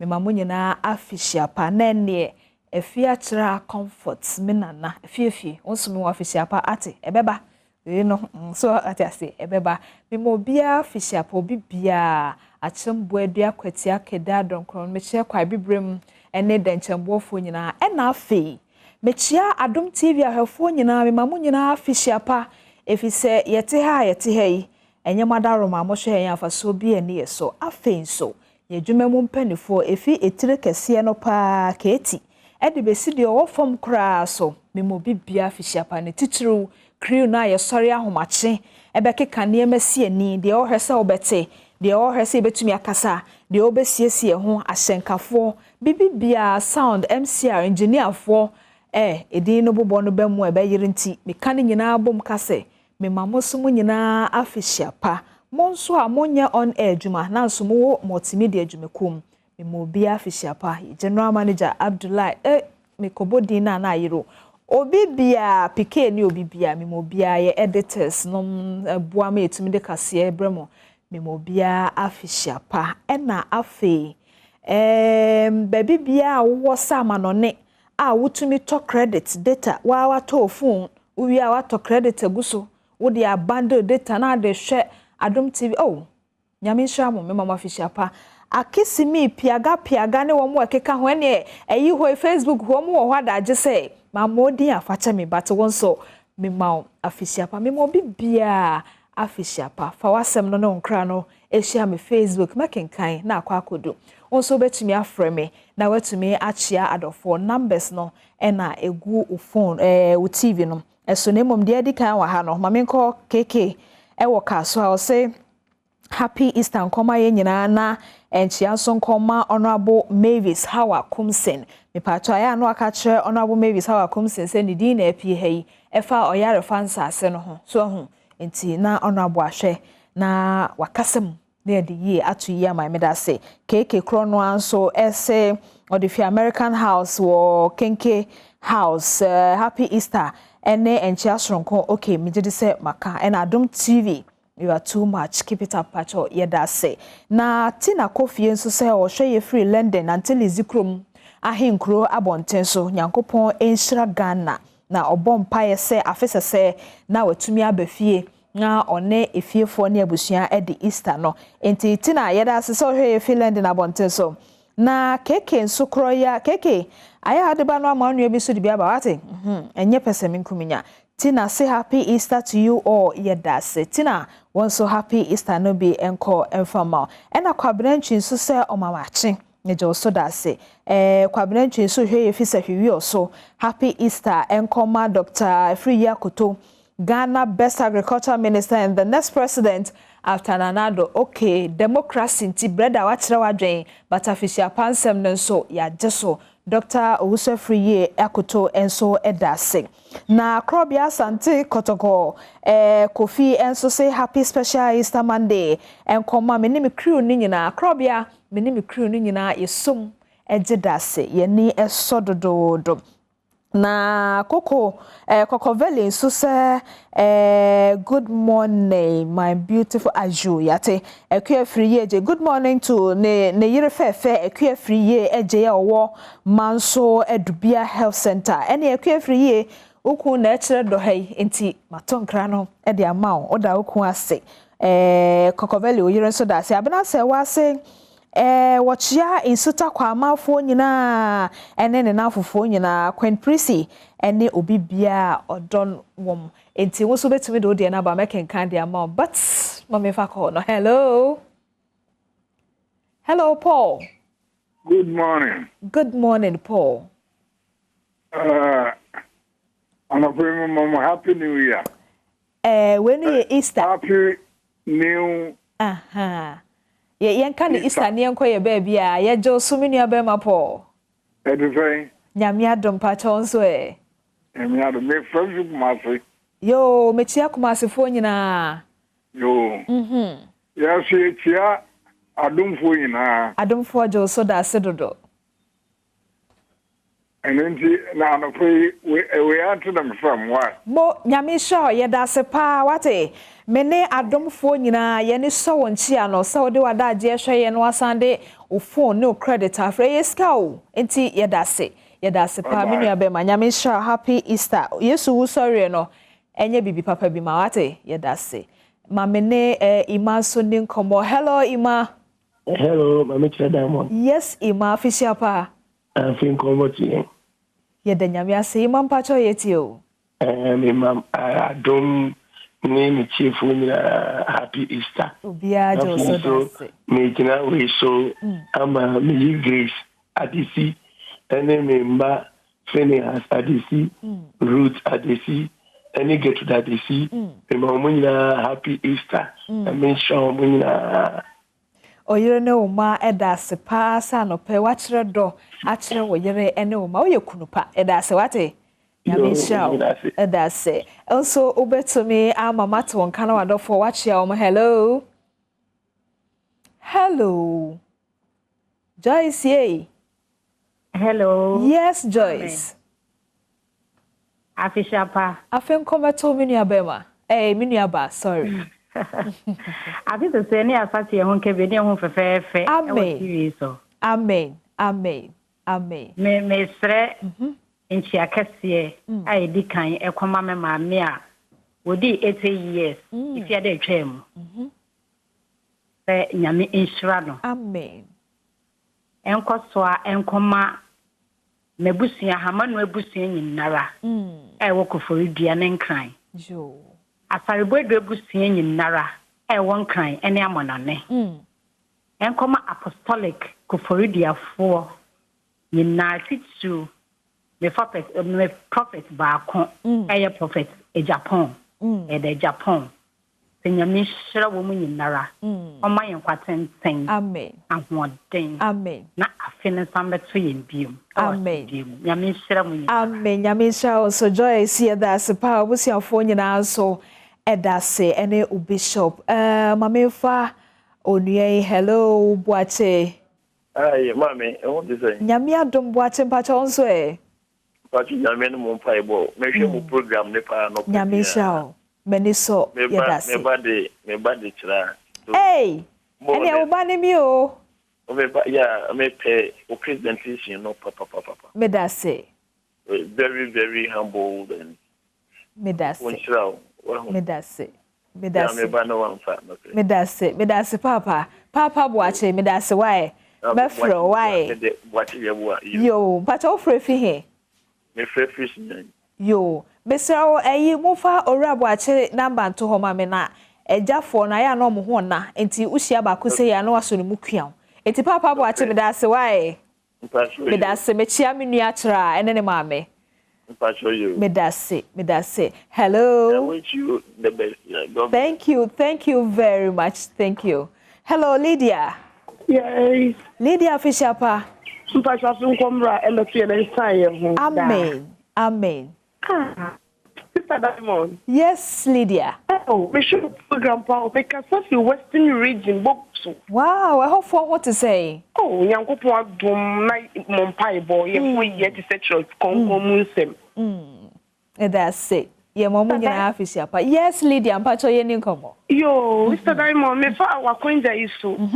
I see me papa, no me mammy, Mr. and Mrs. Salifu Ebusia. Me junior sister, Ewo Kumasi, so kind of say Kumasi amne na kasa sisia na me sa fa kwanja we so tia the church of Pentecost asofofo area head for mo wi ase afana nyina na asori bia sofu wo wi ase afana nyina me mo mu nyina happy Easter na Adom TV Ejuma nyina Sister Diamond. Me da say. And then the dama from me na my friend is for me chiro mu Ejuma wo bogoso. And I dey pam tell my am wo bogoso. I dey pam bo wi ase nyina me chiro mu nyina. Me da say Lydia. Nyame enhira wo pa no kre ade pam for the nyoma da man ka ya na madeja bi ne ye hwe de edi true be ye nti. O che o ma odi o mu tia me da say hello champion. Oh, a champion, Mr. Safra, me be a why. Now I don't for no into me and to unka. It's the Aquania no horse, obey to me a friend. A champion patch or may train or say, Ober Fred, but my many ample for a day, so any come. Hello, ample for a day. Hello. Yes, ample for a day. Good morning. Good morning, official pa.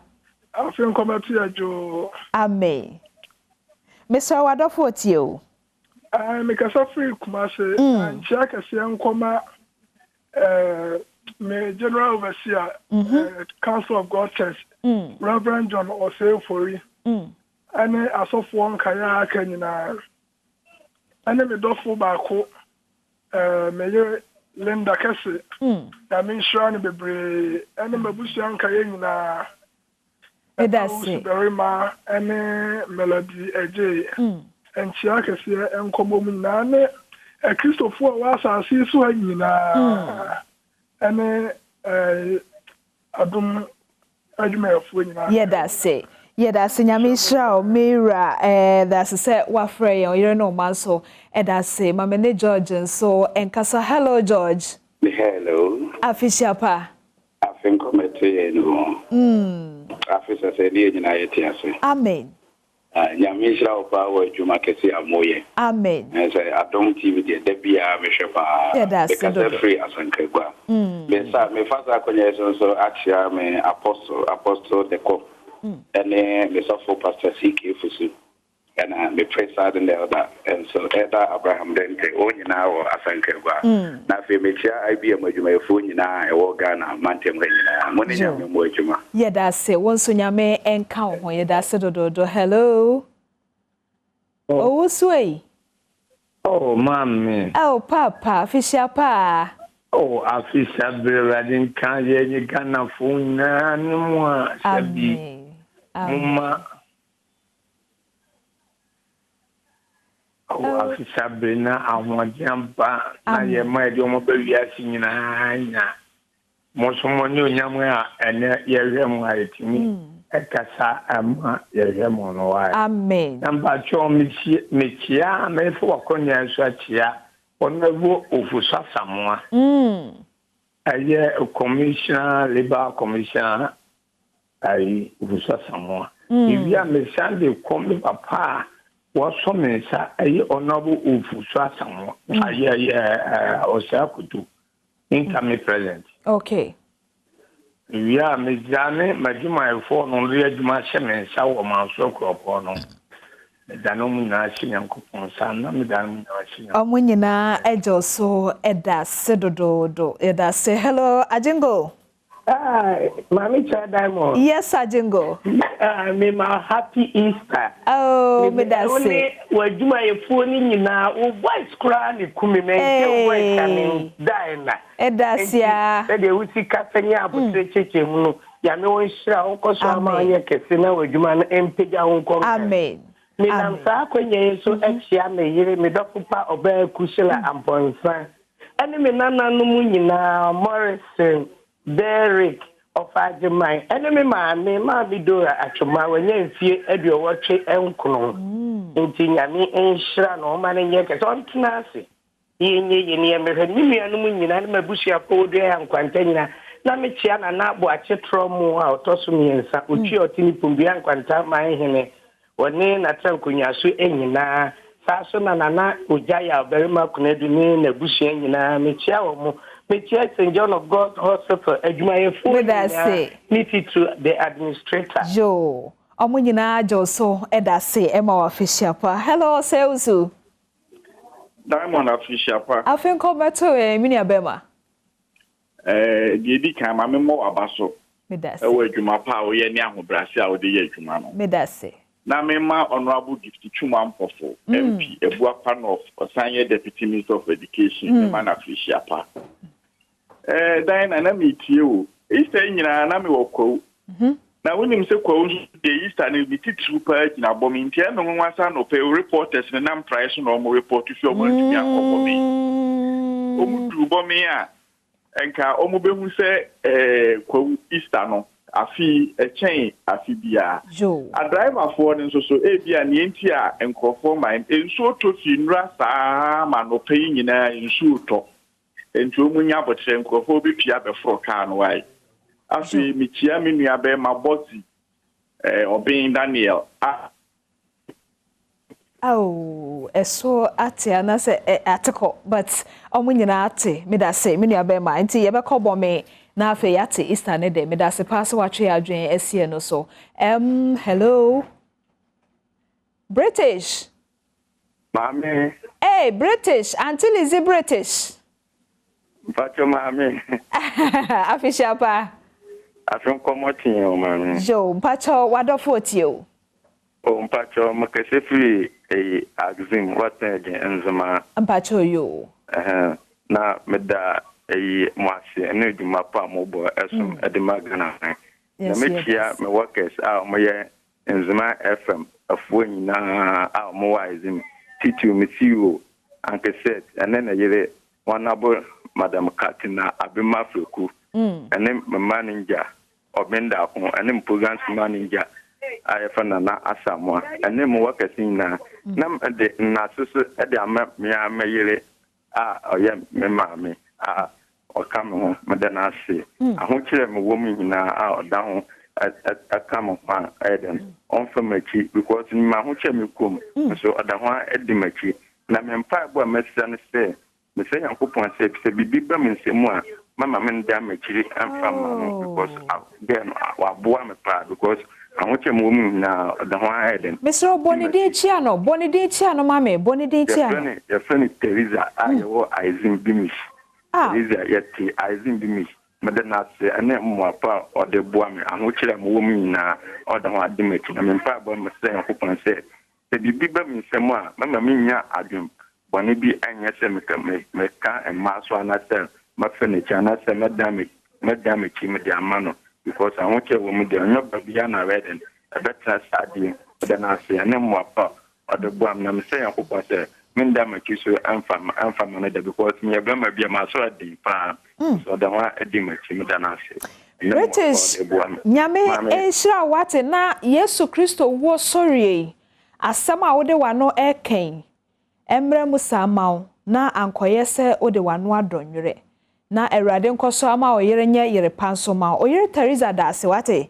mejere sa o wonne enim nyom to te selumba ka do oyere Teresa bo nyom ma no won nyame shao ateke aye jai kasa me nua be ma waka ne nyina o se me maso den ahokyera me nemu na so ne nyina me yere Teresa edimachi Teresa me pewasem wate me pewasem nyame shao ifi na ko ye madam for why me da se pass why eyere pa but uku ka asem bi mema ne nyina nti o se me yere a osan ye me maame do yere sedem na sori na o tietia na wo bonani so na wo wuhye wa chese o maame na wo brim no no ene hello na ka mete won ka o ate ko ho yay wo Easter ni je na pese meti bi ya na hello good morning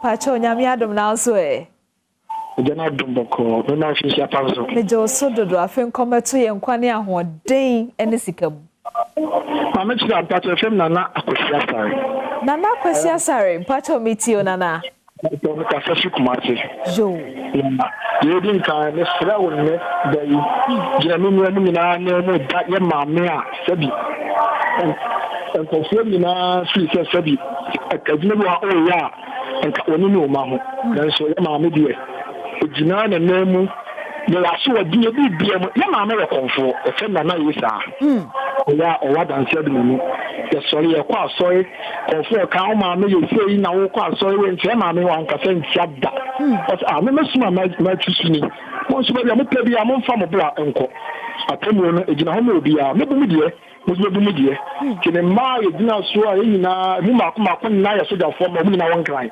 ma ni da bo so hwe yina la emma ene obia sabi ne sakola no emma ene dai awose ne so wesu gu so ye mu no e be ma me ase se ni nyina mu no se won mpo de ne ntiye nke mi tan ko ne de ka be feeling ka o ko aso nta nko beka ana we bibi boni bia ana bibia nko beka to me de nka nfa ho se ma me atma tretin emma de kwa wa ye nya wa ta do ye djuma onye di mapa emma ne obi afa ko na no a na be da me maame na na ye fa e be da na se ejina ne mama nyina na ma yansia me ma minu ejina o ma na da na se se yesu bi so ye mu en shere mo nyam na mfa ade papa emma na bla bom iwia de twa to ya me ye se no na fi ta de do na se no ya puti ono so da na se awo de pa o de atse me ne nyina me mo fi sia tanso afen kabati e me ni abema wa ma fo ama wo se egoye o maame ene wo yere omodase ni tituru ene o maame nyame nhira wate nyame nhira enti wo hu se konfo atete emma wo mabeye kristofo na wo nya kwanya kotena dame nase a na wo kwakoje etidie dia fa nkramofo na kristofo ho ebe wiase na pentoa utirimu pe na wawu na okọ ede Facebook from Pacho making camera na me fancy abena sewa ene George ne owa he KK Kingsford munyina me homo ha munyina me mamo official pao abusia me de ene bedwam komo cheche no esi hanum sei akwanya da wo de hwe no yento asesa na fresh our fresh awadofo no wo munyina ejo so eda se me de ma me tra diamond mo bibia official pa yesu wo ne sorry no emfa so papa emre yen a ye ginidie amen